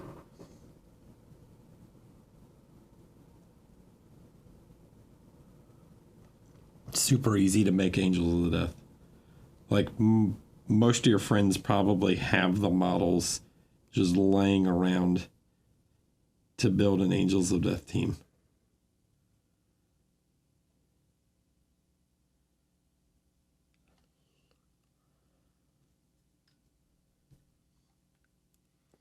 Oh, the Elda, yeah, they're D tier, easy. Striking the Blades of Cain, D. Kaisa, hello.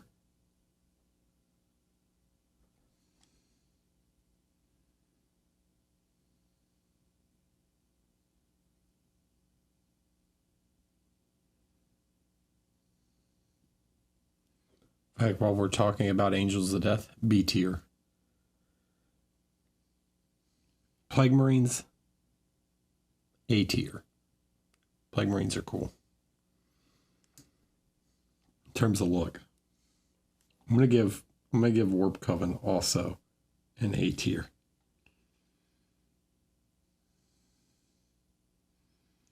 Nice flexibility with the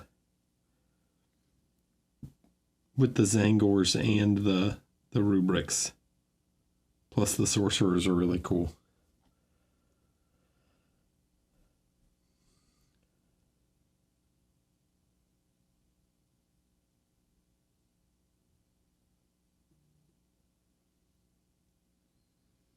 Yeah, I'm pretty sure you could just trip over Angels of Death kill team. Just walking around.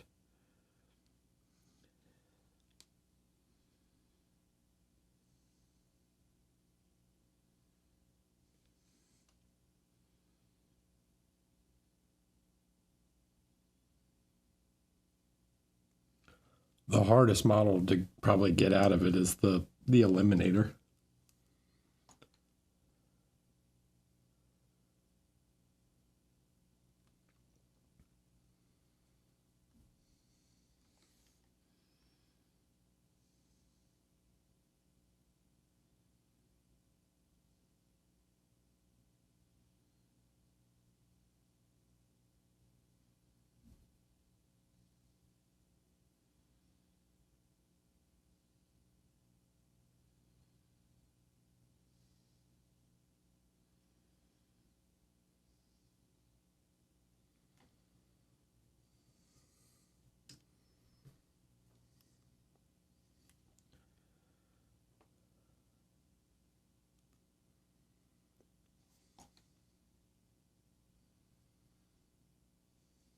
What other teams am I missing? Hand of the Archon.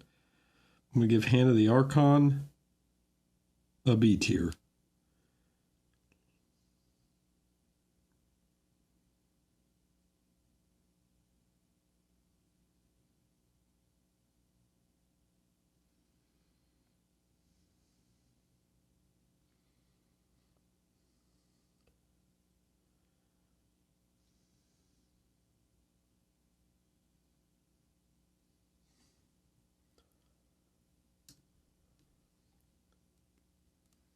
Any other teams?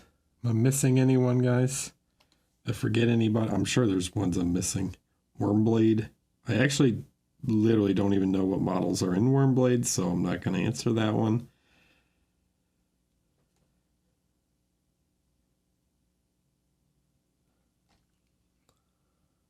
Cultists?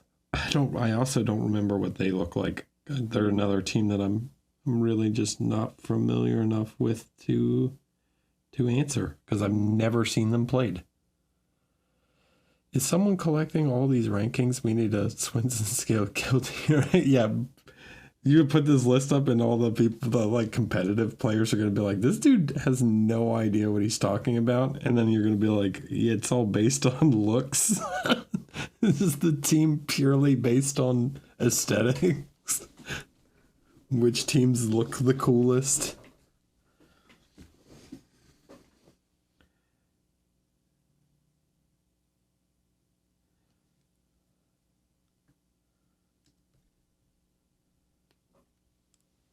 Yeah, of course they look the best.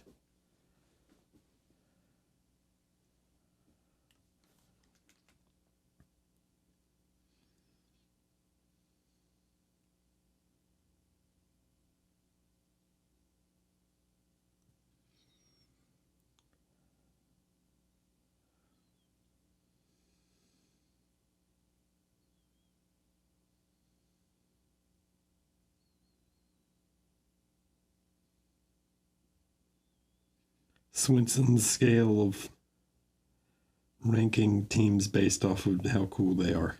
That's it. And that's the best way to play Kill Team.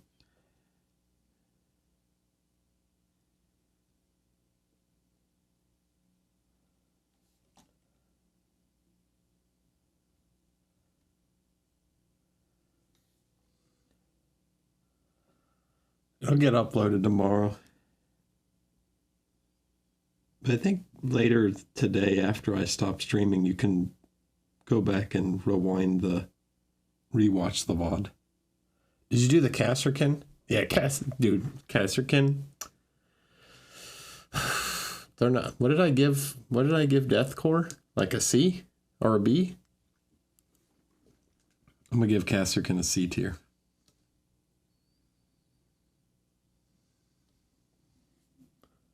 No, maybe even D. C or D. They're not cool. There's nothing cool about them, honestly. Accolons are cooler.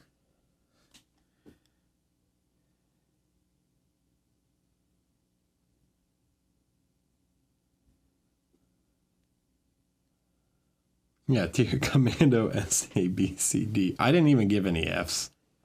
Custodes are in F tier.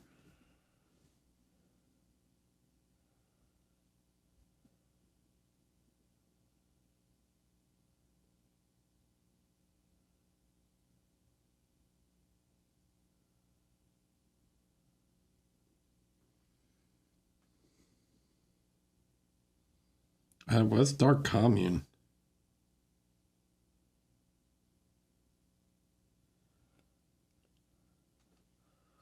Nah, dude. Keep your golden boys out of my playable. No. I'm going to give you the reasoning again why I don't think Custodes are cool. Okay? Custodes are supposed to be like mythologically strong. They don't belong in the actual game.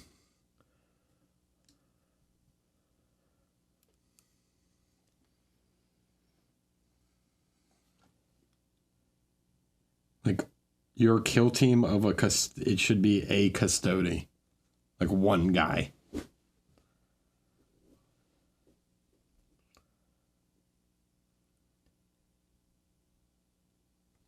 From lore perspective too. But custodies don't even exist as a kill team anymore.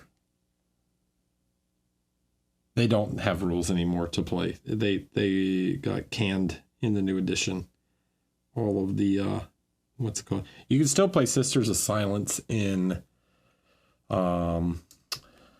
Agents of the Inquisition.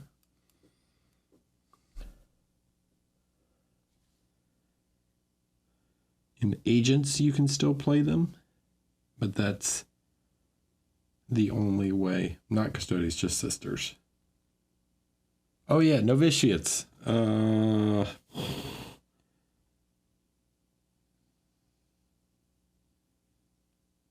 gonna give Novitiates C tier.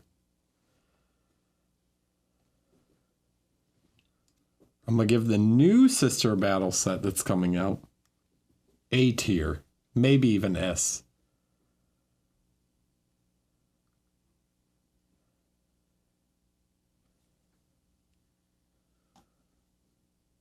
Legionnaires, I'm going to give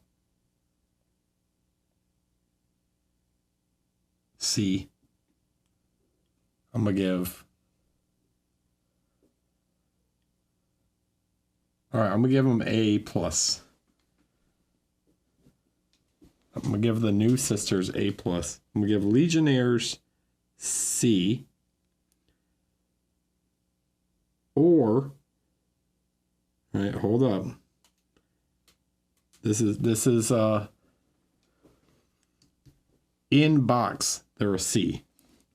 However, if you convert them using like Horus Heresy models and stuff, right? So if you make your own Legionnaires, like super converted into using like Khorne Berserkers or whatever else you want, Kitbashed Legionnaires can be an A. Nemesis Claw, I'm going to give an A.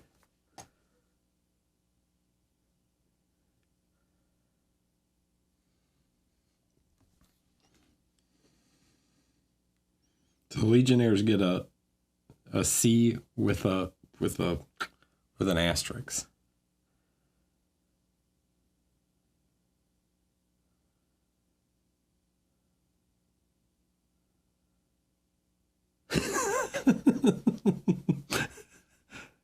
What did I give Scouts? A C. I think.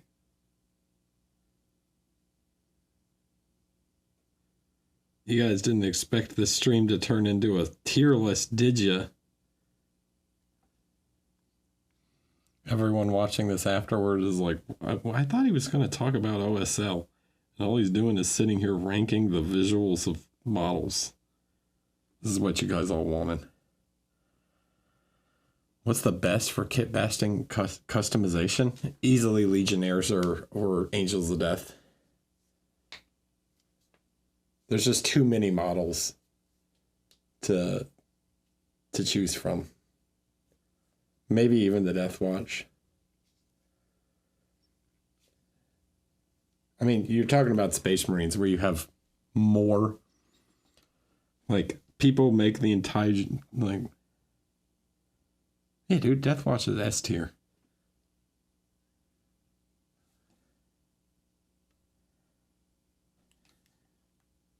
There's no bias at all, of course. Necrons? I'm going to go A. I think they're pretty... I wanted to say B, but the Chronomancer is so cool. I'm going to give them an A tier.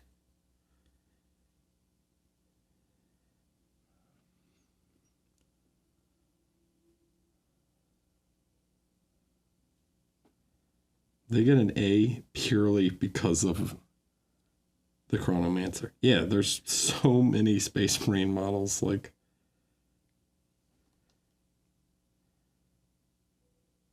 it's absurd how many Space Marine models there are.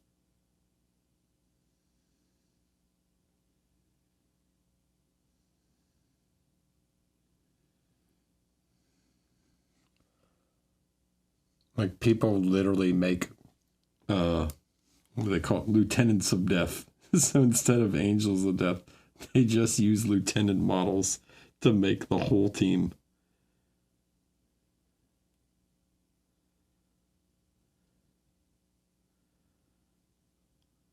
Which, now that I think about it, that's basically what my Angels of Death team is. Taking captains and lieutenants from other, like, unique chapter models and then turning them into Deathwatch models.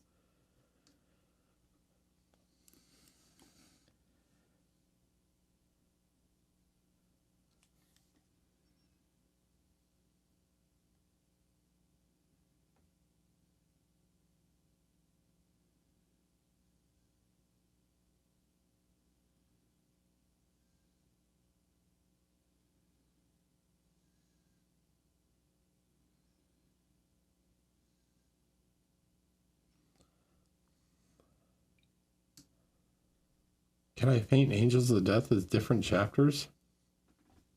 What do you mean? Like doing Power Rangers style? Or do you mean, like, can you make...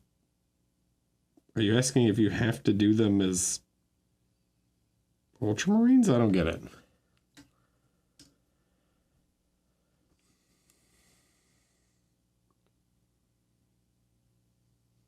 Yeah, they get an A for the dog. Arbites get...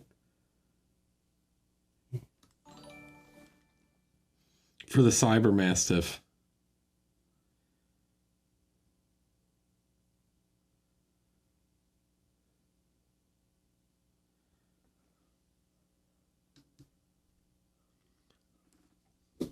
Hello, C-Tag.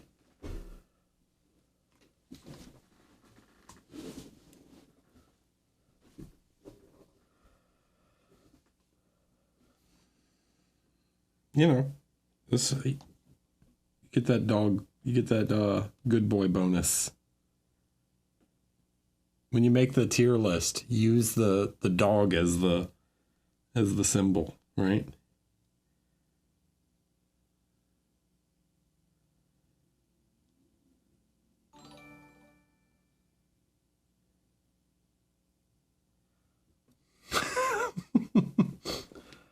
Pixel Savage, thanks for the tier 1.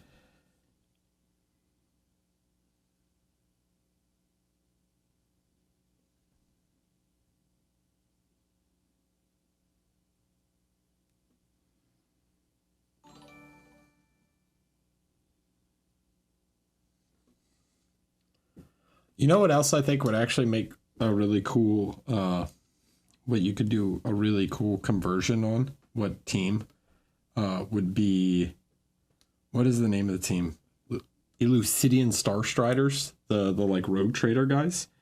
I think that's another one that if you wanted to go crazy kit bashing, you could, using a bunch of like Necromunda models.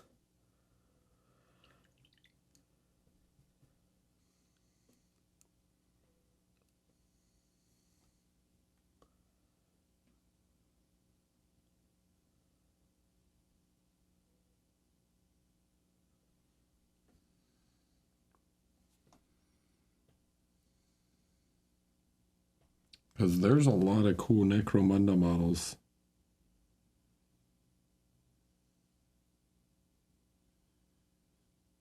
It would be like the most expensive team you could build.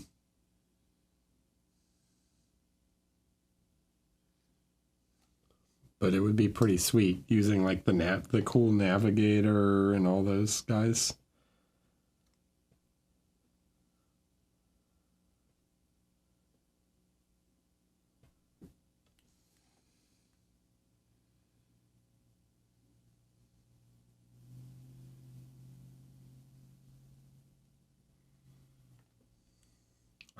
I think they might, yeah. I'm gonna go with Starstrider's most kit bashable team. Second most, I'm sorry. Angels of Death is definitely the most, but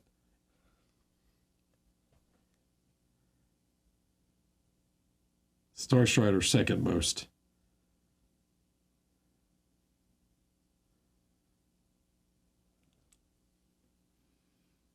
There's just too many damn Space Marines.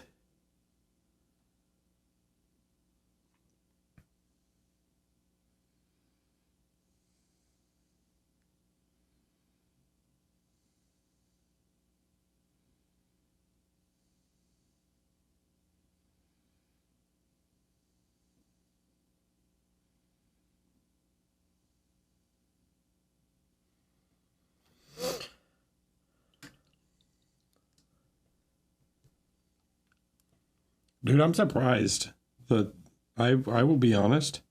I am shocked with the reintroduction of Old World that they have not brought back more time.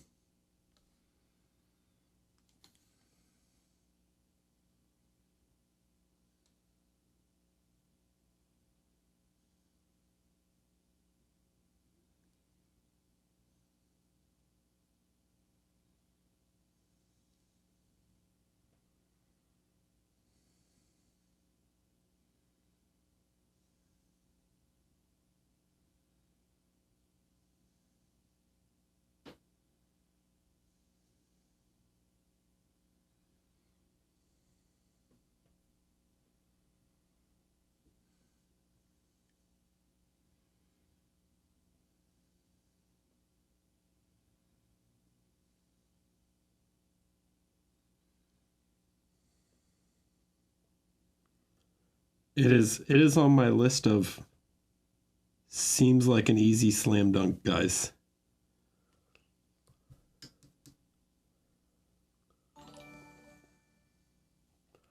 Yeah, we're just doing some glaze, trying to soften that transition a little bit. There's some parts here which I feel like might be too strong, so I'm going to tone these down. I'm just softening parts where I need, like this part. I don't want this super strong, you know. This is supposed to be I want this to be a pretty subtle.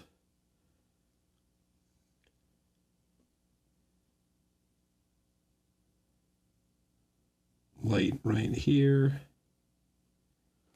Just a little bit, just to give it a little shape, you know.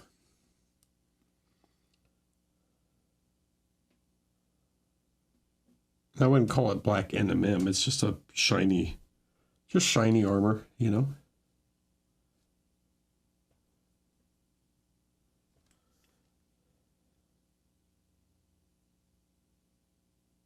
Because I'm not really trying to represent a metallic, just a gloss sort of satiny finish armor, right?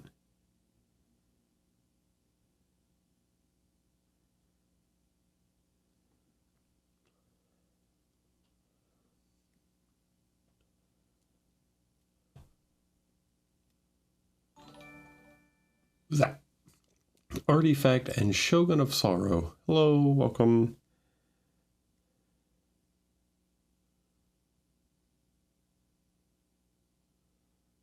I know what you guys are really jonesing for. You're all really wondering, when's Dreadfleet coming back?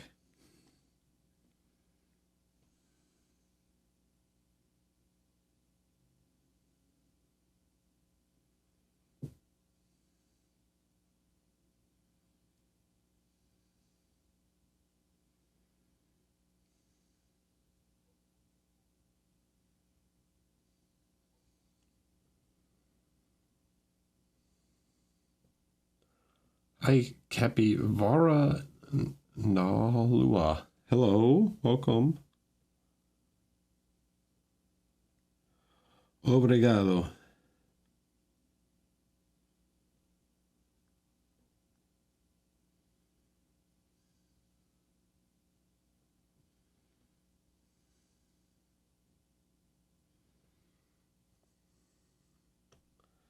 That's the extent of my Portuguese.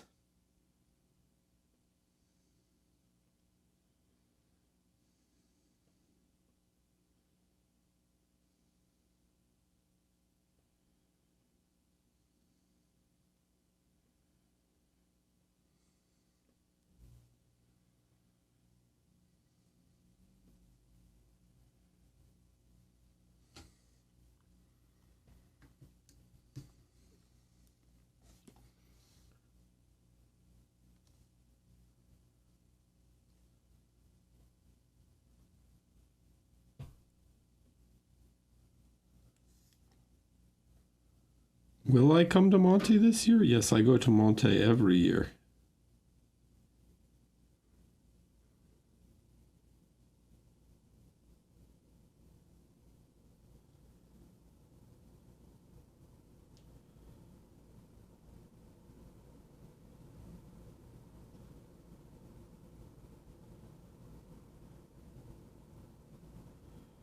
Some very extreme circumstances would have to happen for me to not go to Monte.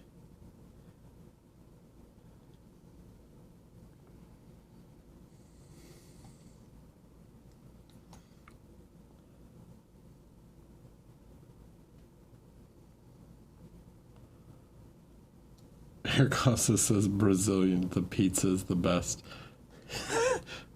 Brazilian pizza is a travesty.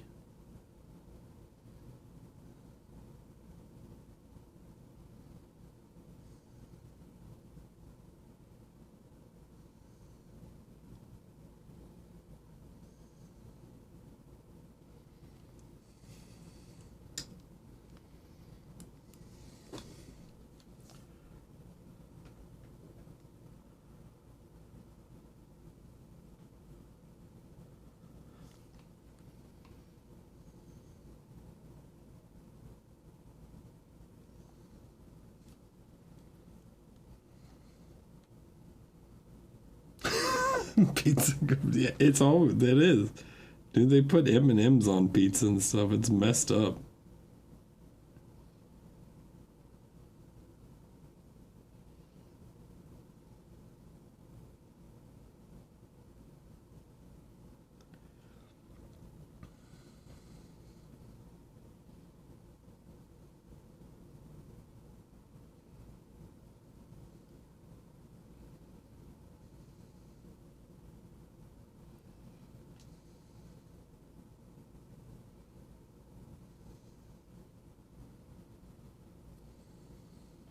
Yeah, look up Brazilian pizza.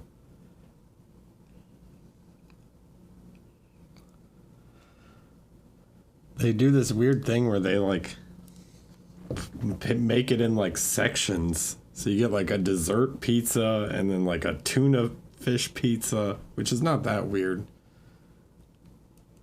And then they'll put like a bottle of booze in the middle.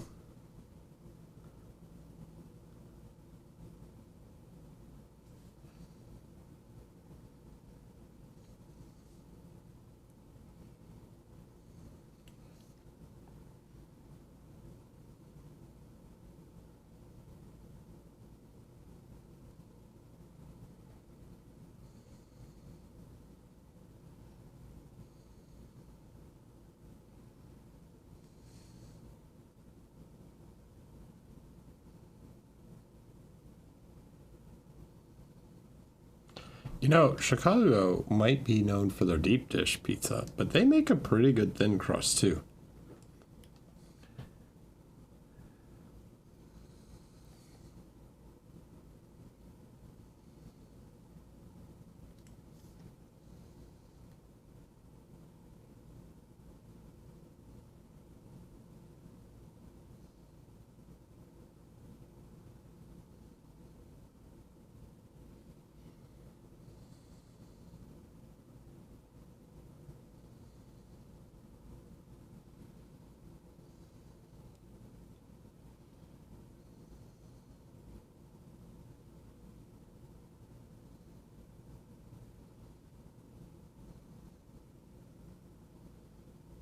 Don't worry, Chicagoans, I have your back.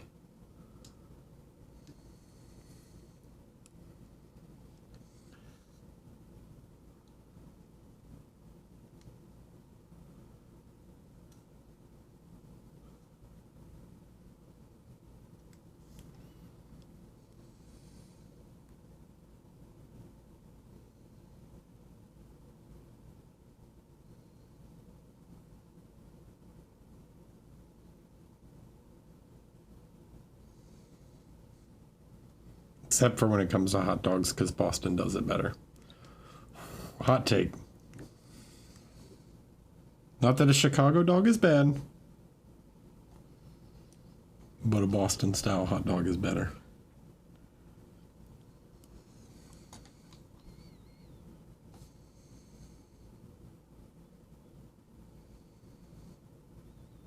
And Italian beef is also better than a hot dog. Oh, we can. You got hot dog tier list. We just do regional foods tier list. All right. New England lobster roll, S tier.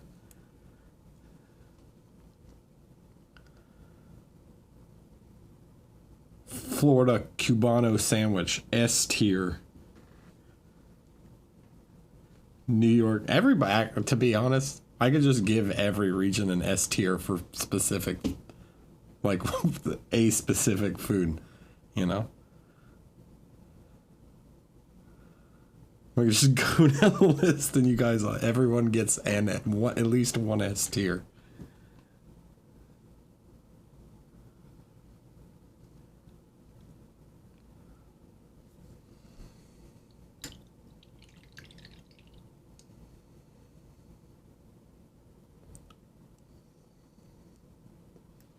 Oh, Maryland crab cakes, S tier.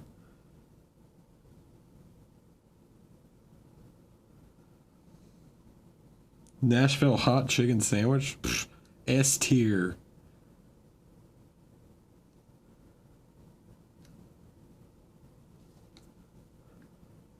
New York is the best cheesecake. Actually, Basque in New York, but they're pretty much the same.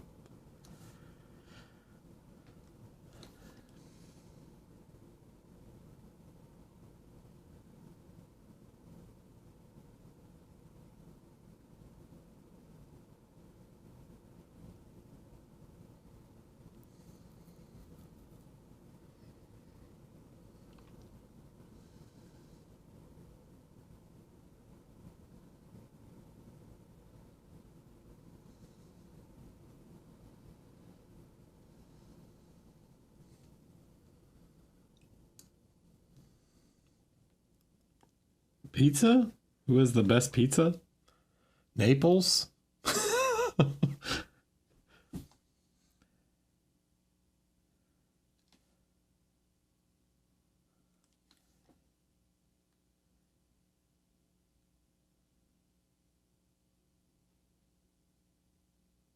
Napoli.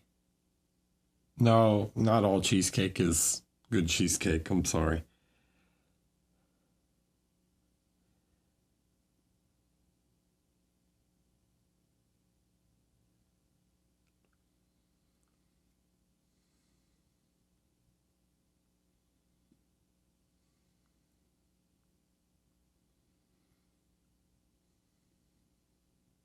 Best fast food? Oh no. Depends on if you're talking about breakfast or not. Time of the day matters when it comes to best fast food.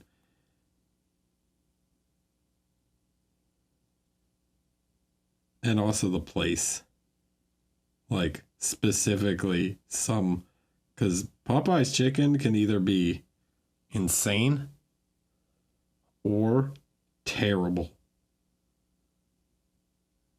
And there is no in between.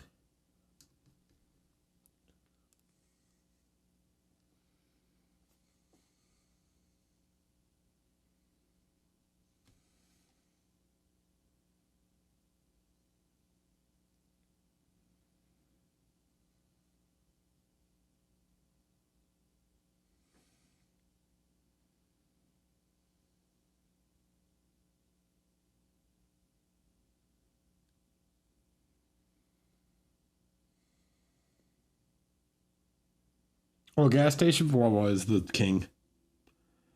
Wawa is the king.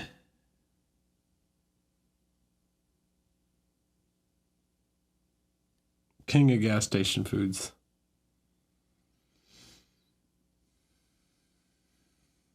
Sheets is okay.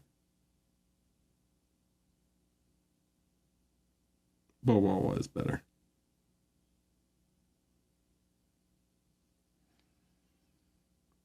Wawa and Philly cheesesteaks. Bam, Philly cheesesteak, S tier. The only good thing to come out of Philadelphia.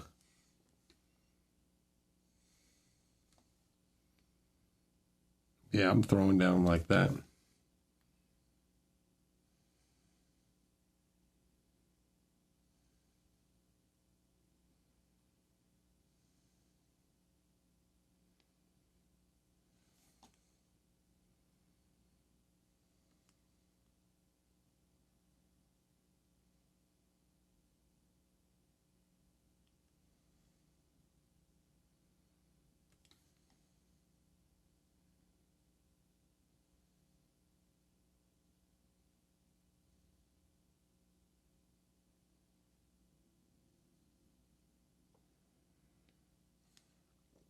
Buffalo wings are good.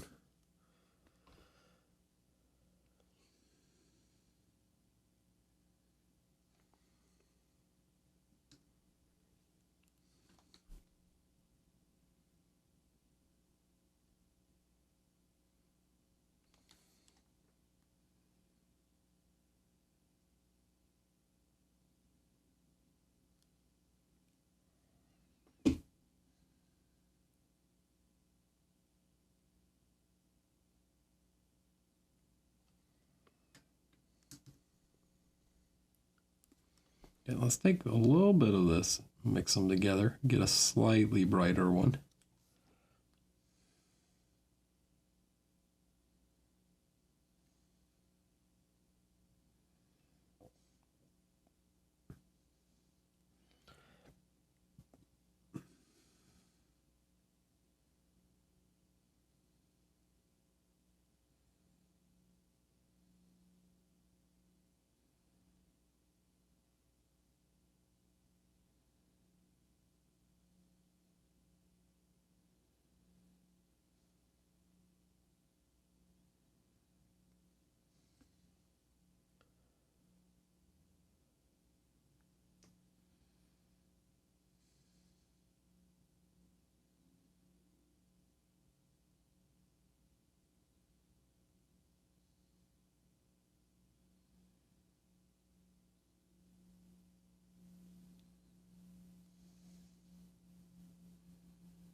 There, he's starting to look a little glowy now. We might have to go back over that, but we got to push some of the lights on the other parts also. My foot is asleep.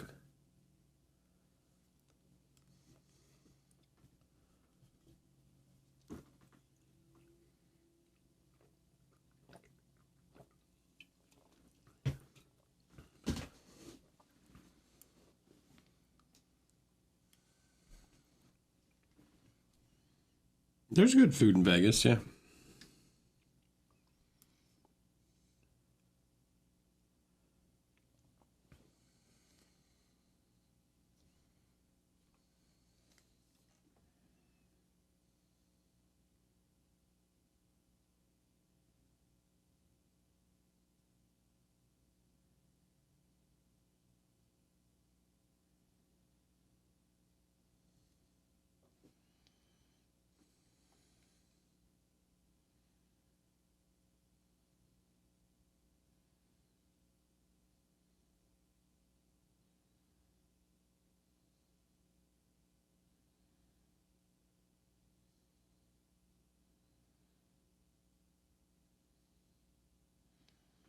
You know, besides Vegemite,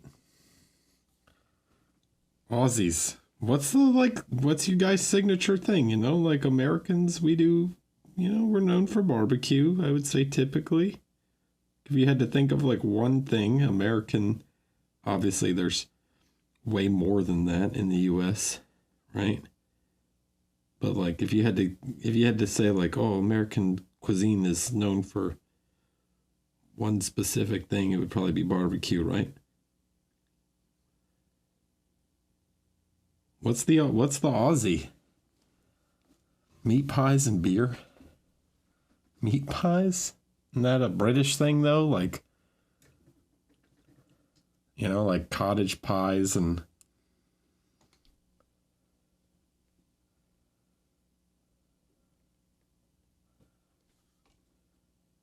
shepherd's pie.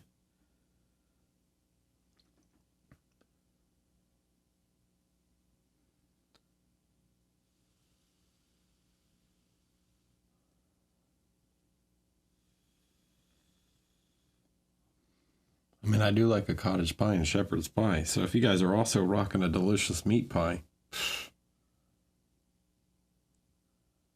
you know, this is your way to woo me into coming to Australia. You guys gotta sell your food, all right?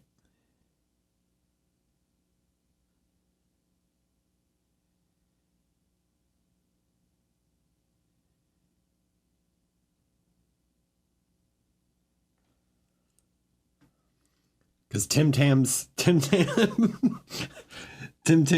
Vegemite ain't cutting it.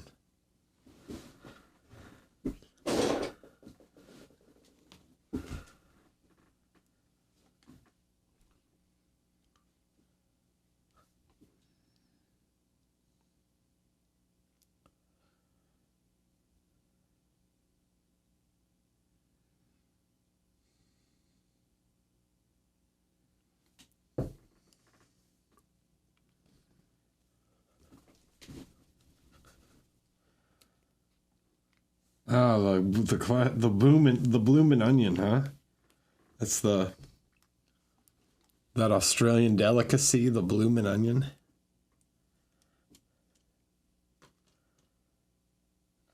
I doubt it. Do you guys even have Outback Steakhouse in Australia? Is that even a thing?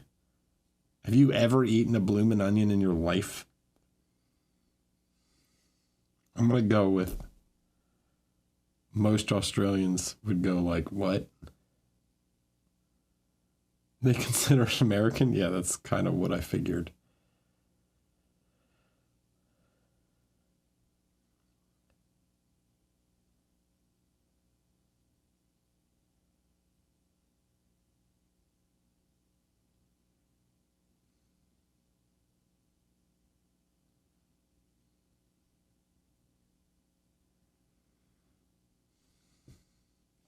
Meat pies, Anzac biscuit, chicken parmesan. Okay. I mean, that's not kangaroo, Aussie barbecue, vanilla slice, sausage rolls, and sausage sanger.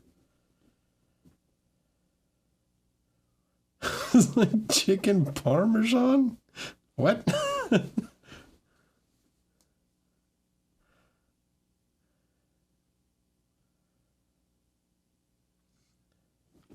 Is that like us and spaghetti and meatballs? Like, technically sort of Sicilian, but really what would now be considered spaghetti and meatballs is really more like an American dish. I mean, I know what chicken parmesan is. We have it. And ham or bacon? Whoa, so you're telling me it's chicken cordon bleu with tomato sauce. You just made chicken cordon bleu and put tomato sauce on it. Let's paint more Space Marine.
Yeah, we were talking about local stuff. I said everybody's got an S tier, you know?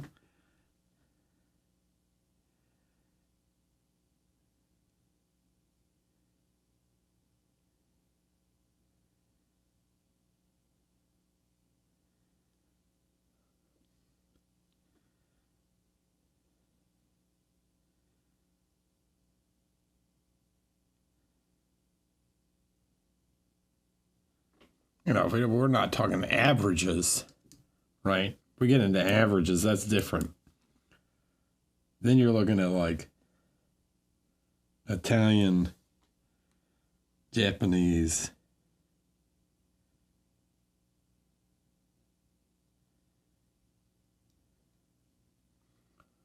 Right. There's some clear standouts when it comes to, you know, overall winners. But everybody's got at least something that's up there. You know, their specialty.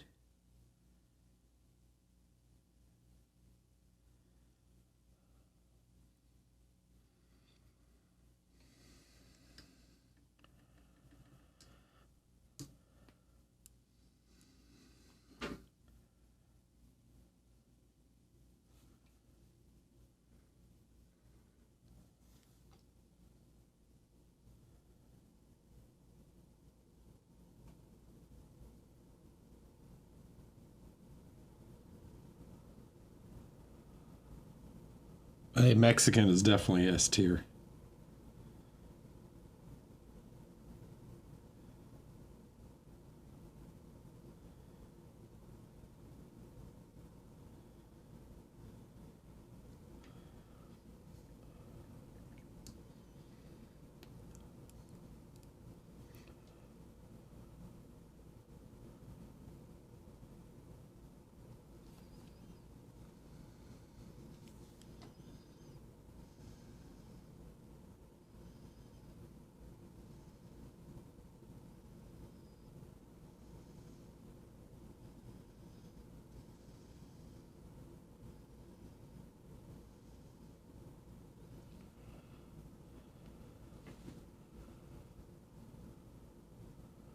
What'd y'all think of the Ethiopian food's good, man.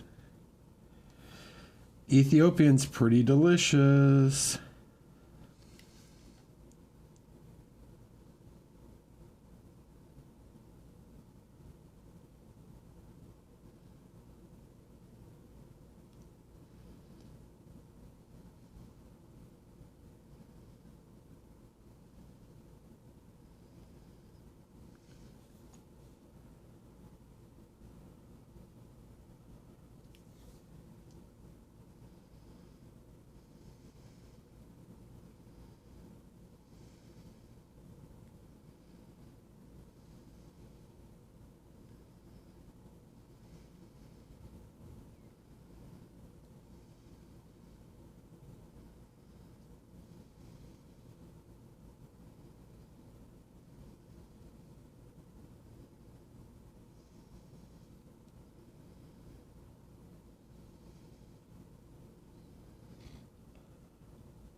I would say Indian food's up there also in terms of pretty good foods.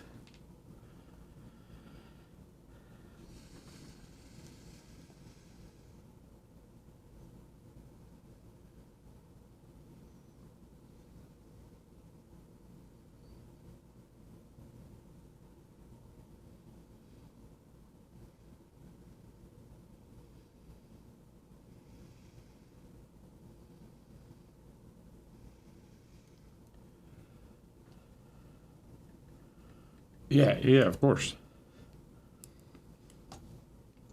I'll be honest though, the curry in the UK is not. We have a lot of Indian immigrants in the US also, so you can definitely get some good curry in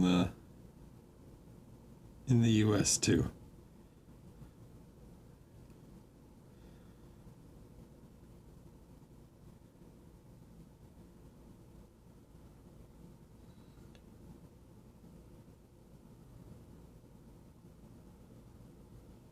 Dude, Vietnamese is legit.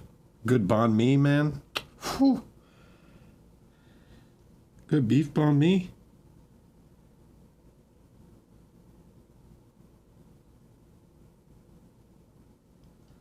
In the tier list of sandwiches, banh mi is in S tier. With the Cubano and a Reuben.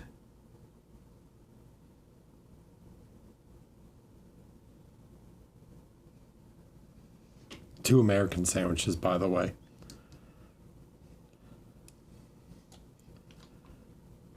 So don't say we don't have our own food. Technically, one made by a Jewish immigrant and the other by a Cuban immigrant. Cubano sandwich invented in Florida. Reuben invented in New York.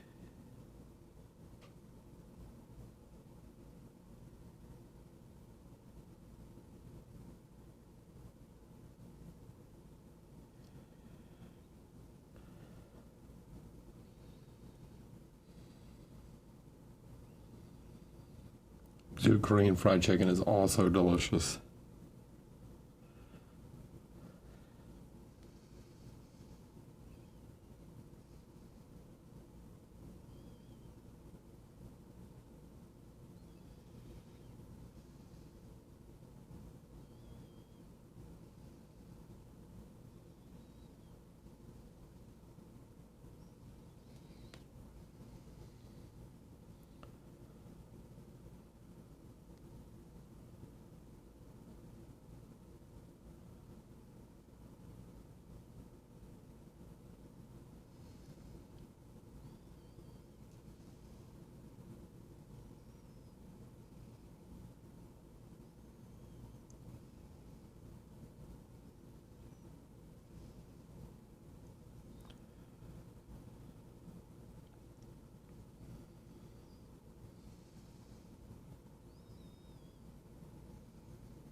Look, let's not make fun of the Brits too much for their food, okay? They know that's why they conquered half the world, all right? So that they could...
For your artist opus brush, what do you use the small M brush for versus the pointed flat?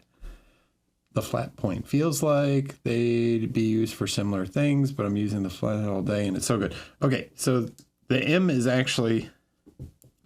was a replacement for the small flat point. So do I even have one in here?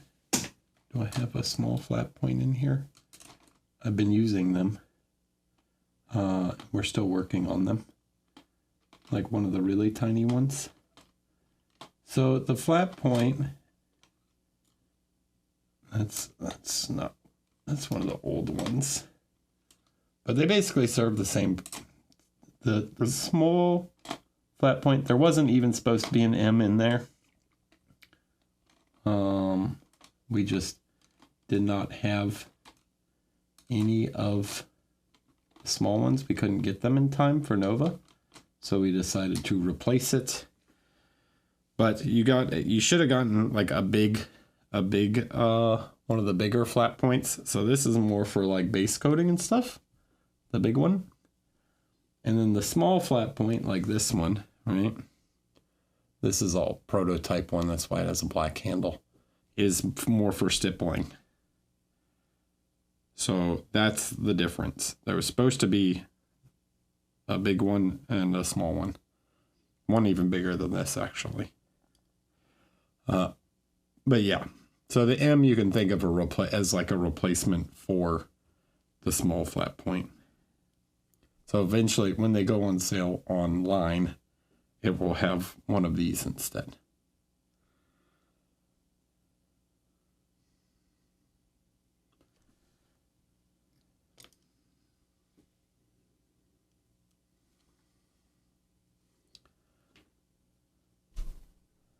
Yeah, they're just really nice for the stippling. They're super precise.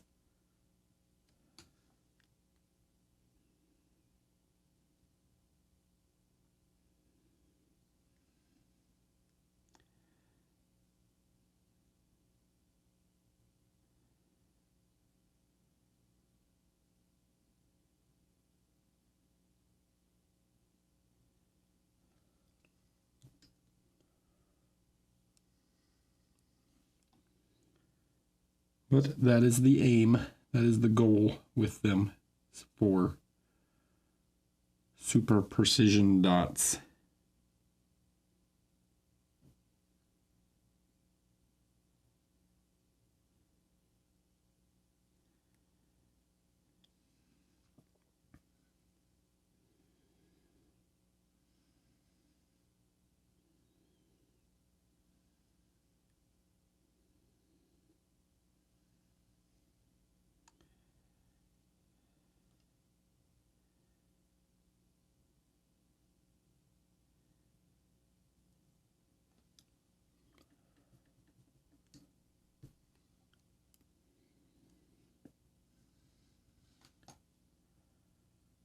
Little tiny dots.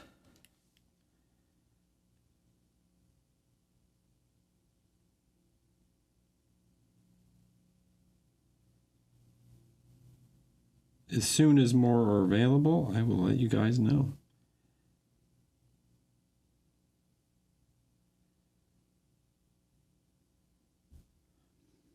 Yeah, it comes with 2 3s, a 1,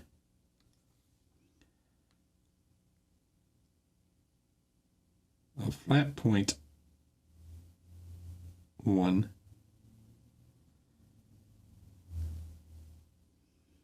and a flat point 5 is what the final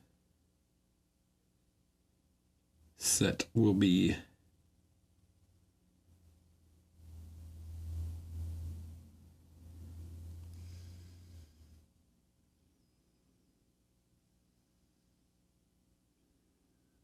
You guys got prototypes.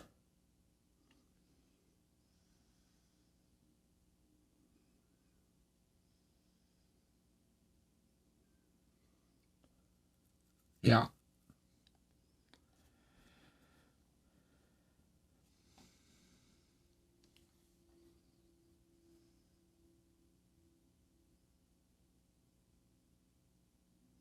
And I will make a video at some point talking about the set and like what each brush I would use it for.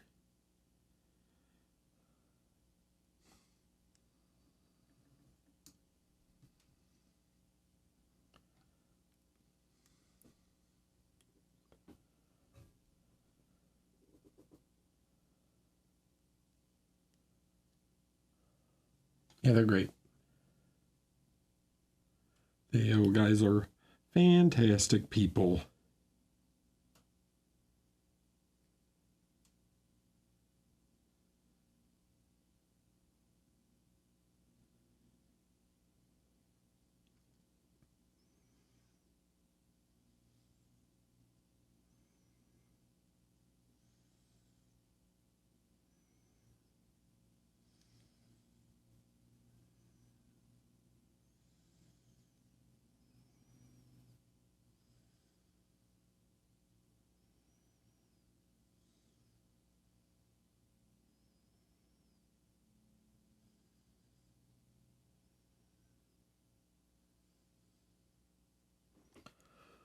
There's some proper chaps.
Whoa, all right. Getting there.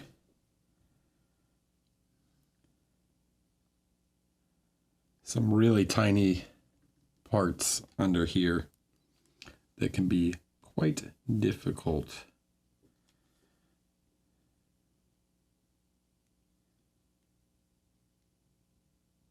I don't even know if you guys can see some of these lines. I guess you can see that.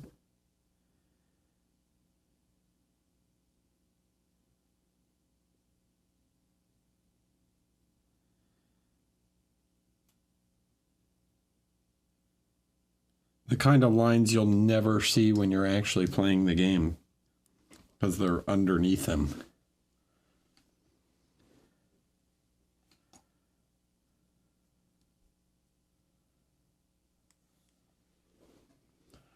You all should come. It's very fun.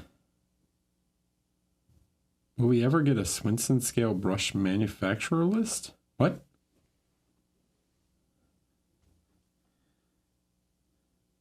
Oh, you want me to tier list brushes? Nah. Nope.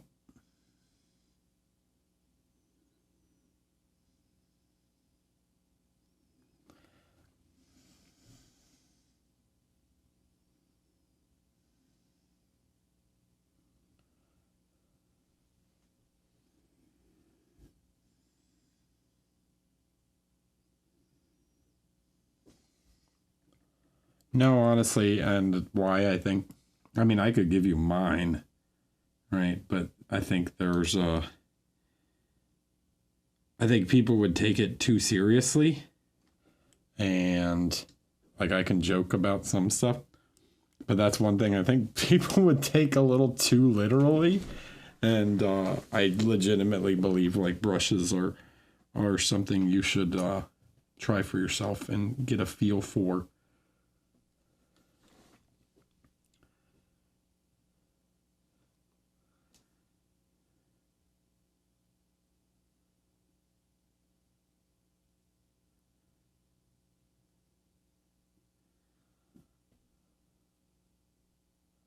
Yeah, it'd be the same with paint.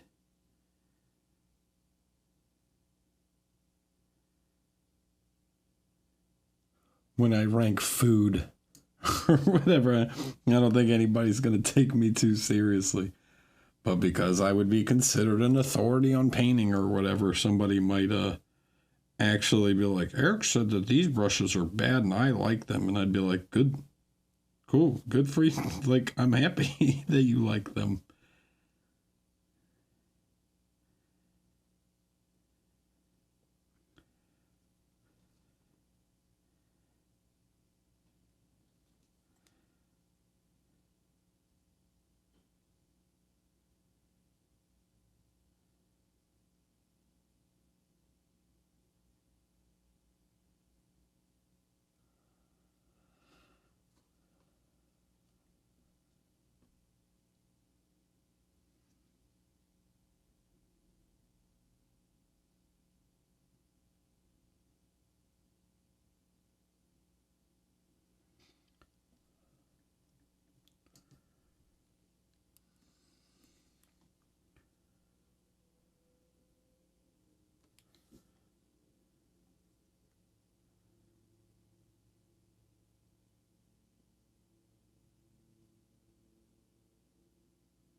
You guys wouldn't believe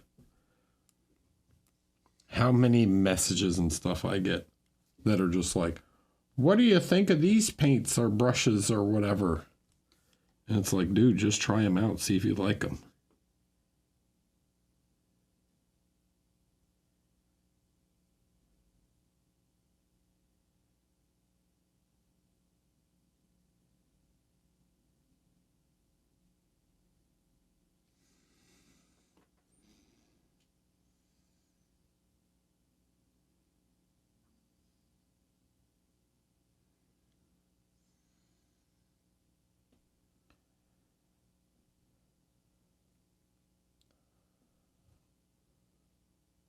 Yeah, I know. Did you know that if you buy these particular brushes, you'll paint just like me?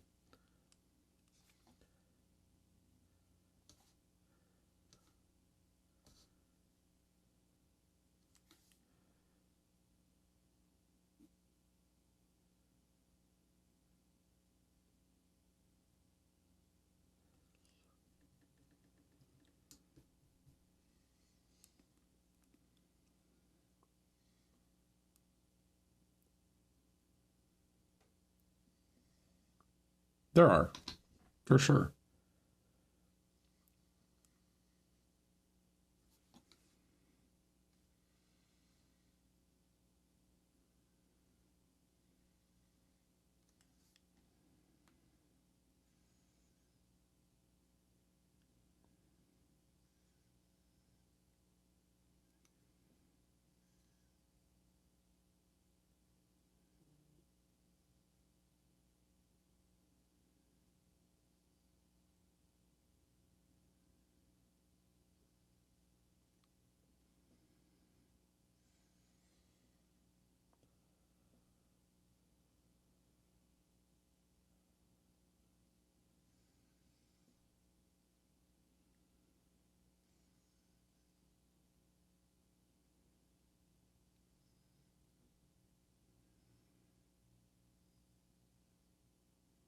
Right. This is going to be bright. I'll play a wash or something later, but just want to put that on there so I can see what that's going to look like, you know? Just to cover it a little bit so I can get a general sense of the glow.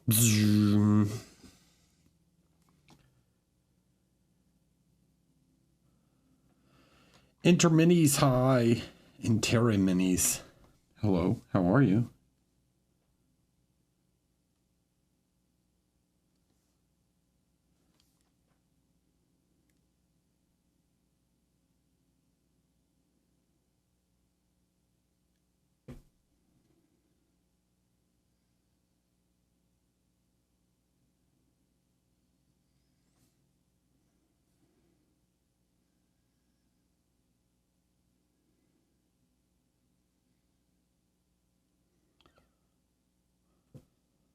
Working on your SMC entry? Nice.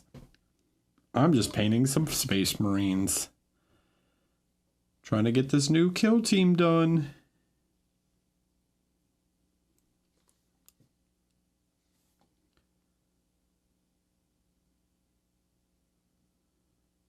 So I can crush my enemies.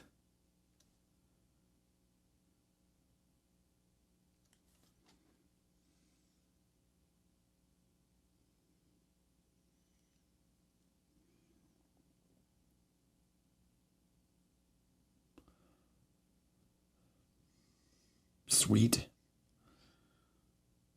In Germany? Are the rules fun? They seem good. The new team seems very good, to be honest.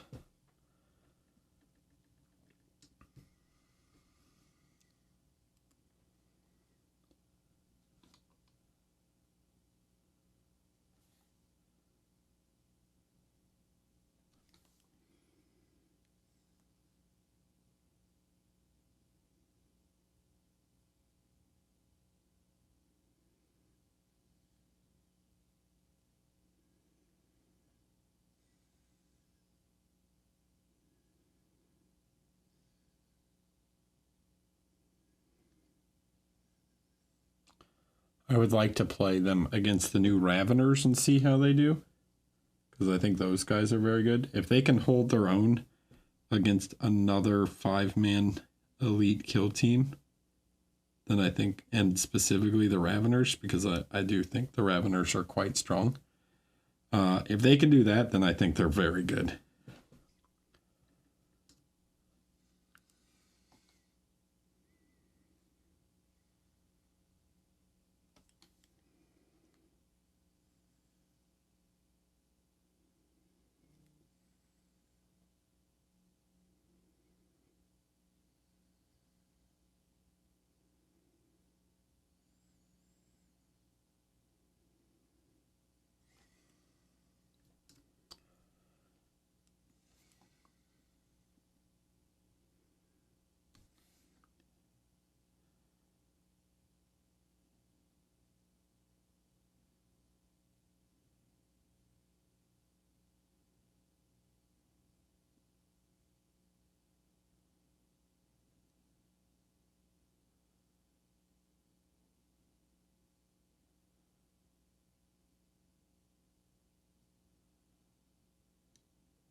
And I'm no kill team expert, right?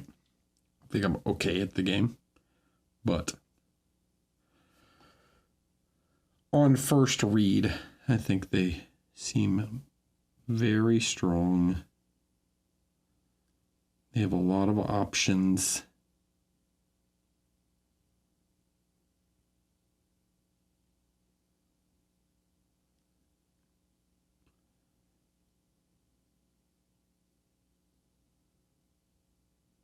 Oh, wait, sorry. This is the internet. I have to be hyperbolic. They're broken AF. They're the best team in the game. What was GW thinking? Something. I don't know. You guys get it. You guys get the point.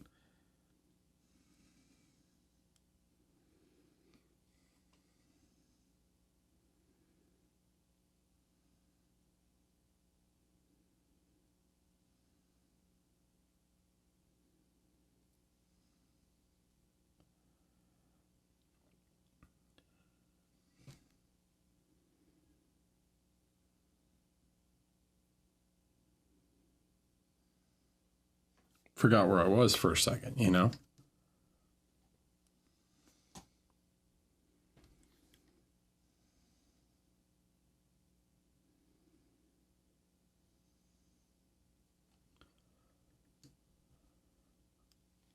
OMG.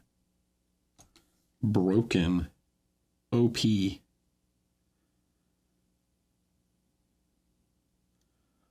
The meta is over. Welcome to the Deathwatch era.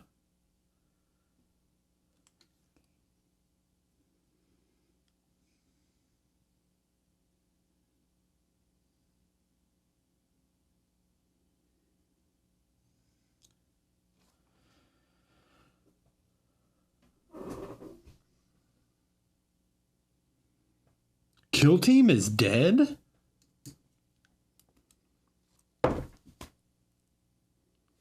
Hold on, let me get it with the eyes. There you go.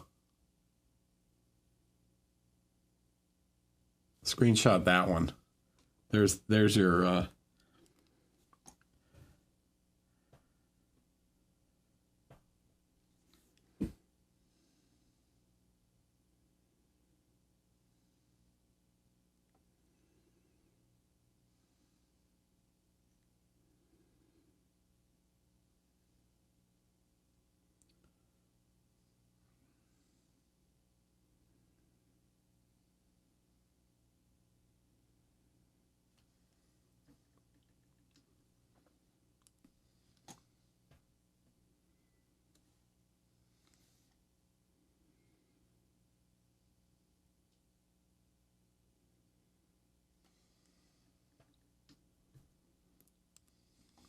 No. It most definitely will not be.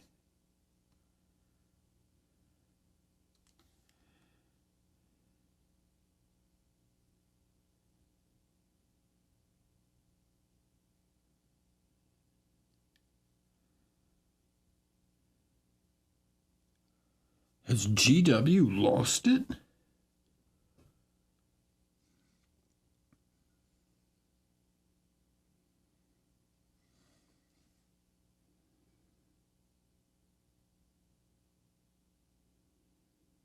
What were they thinking?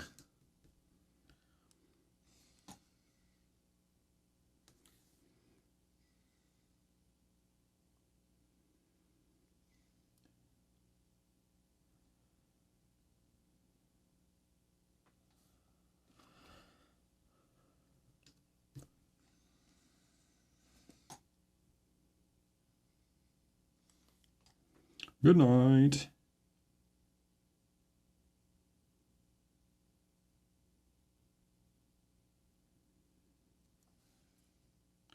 Dude, this guy's getting ready to roll deep with these guys. He's going to be like... Pow, pow, pow, pow, pow, pow.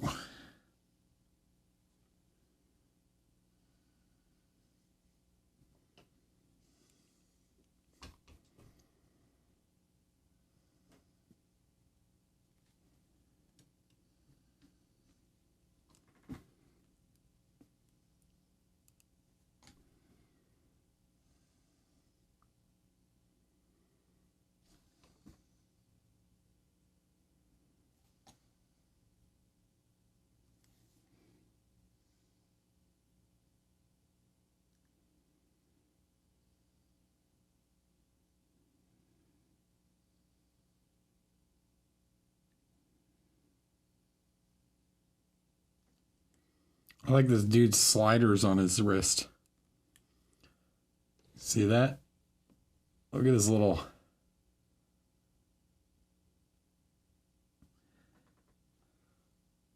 I don't know why he has a little slider. No, you gotta turn up and down the base in his suit.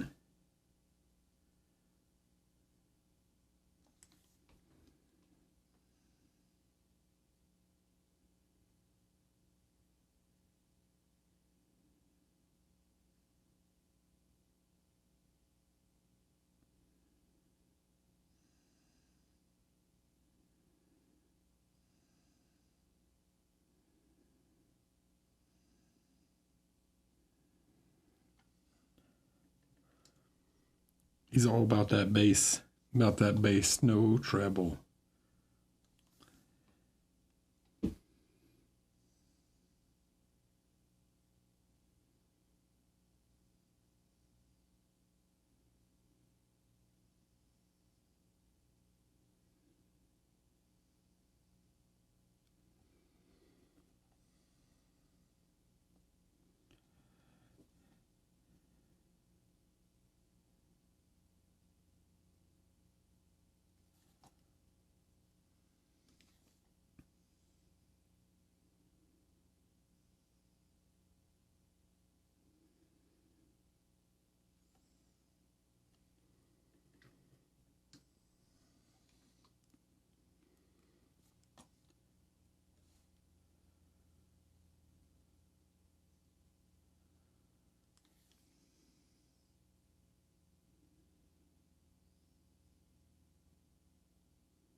Okay. Anything else I want to particularly show? It would be nice to show a bit on the gun. But basically, I mean, I can explain. Here, I'll do it this way. Instead of, because I got to paint the gun red. But essentially what we're going to end up doing is doing this. Right? So we're going to come around and we're going to like edge highlight all this stuff that faces towards the coils. Okay, so I'm just going to do it like super quick because I'm going to end up painting over top of this. But I'll show you with a black gun, right? So anything that faces towards the coils, right?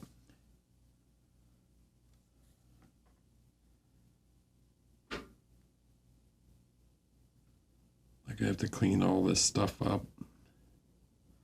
So we'll do something along these lines. So all these little edges and things.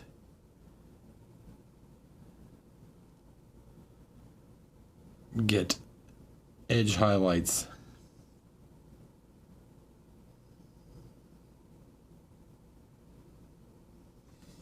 Okay. So it's something like that. Now, there's lots of painting and blending left to do.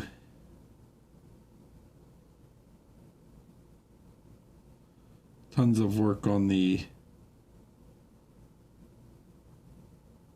like the steel, like the silver parts, right? Because it's Deathwatch, this whole arm has to be silver to match like this effect.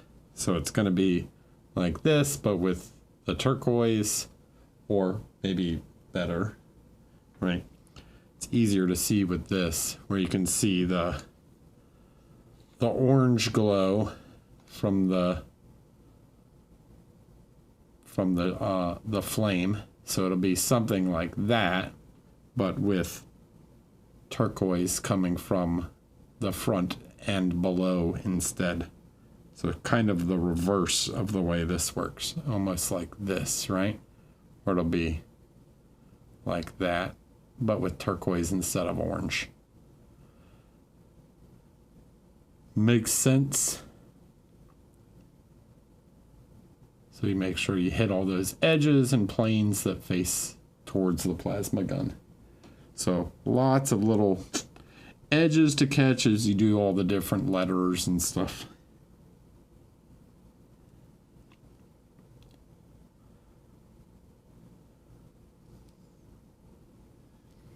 And blend and blend and blend and blend. Not that much blending, but because honestly, it's a gaming mini and I don't care that much.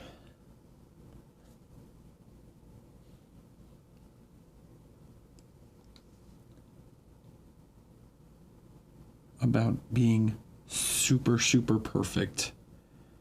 No, it must be blended perfect, or else you bring shame to your family when you put them on the tabletop.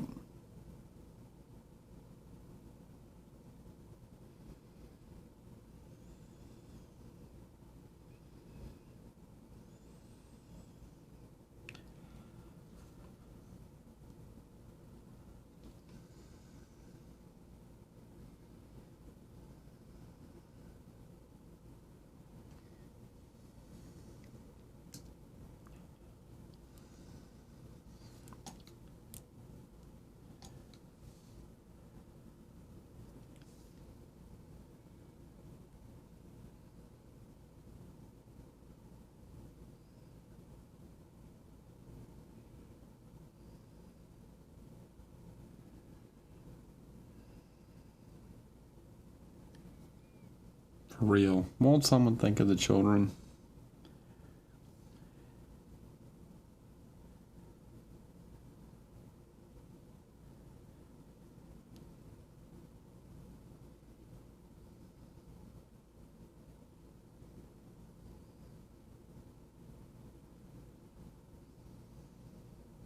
But it'll be fun to do the skull and everything, like making that light up. Yeah, I know, I get it. My tabletop quality is not the same as everyone else's. Everyone has their own, what they're happy with, you know?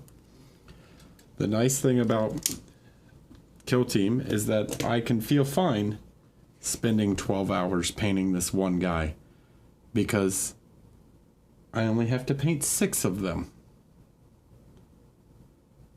Or like 10 in the case of this model. But eventually, right? I don't have to do them all at once. Some people would say, you spent 12 hours painting one dude? That's crazy. Well, I don't have to paint a full 2,000 point army. I have to paint 5 dudes to put them on the to play tabletop. So I can spend a little extra time on each guy.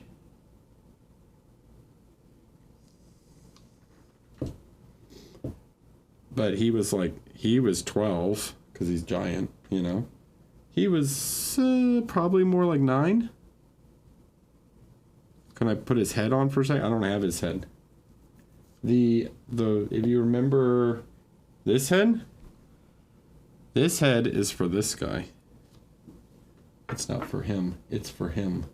So try and imagine his pistols glowing.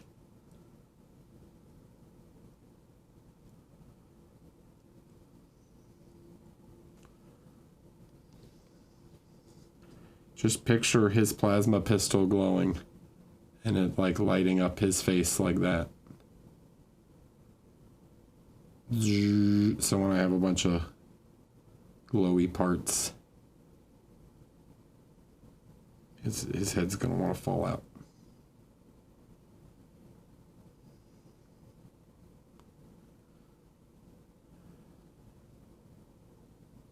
So I still have to do all his, because he gets a plasma pistol.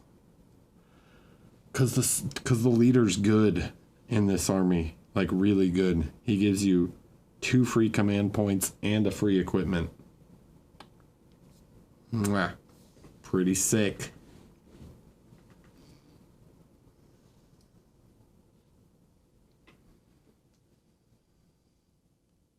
So I'm going to try and finish him up. I might paint on him a little more tonight. I don't know. One of the two. I'm going to work on probably both, actually, because I got to paint his glow also. But, yeah. Yeah, there we go. Some glowy stuff. Okay. Some OSL.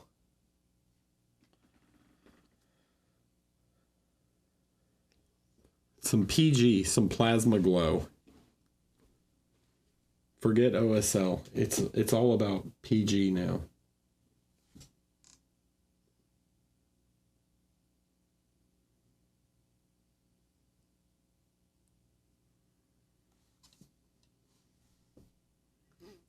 I don't know what head I want to put on him. Hey, I think he's gonna. There's like a Blood Angels kind of looking head.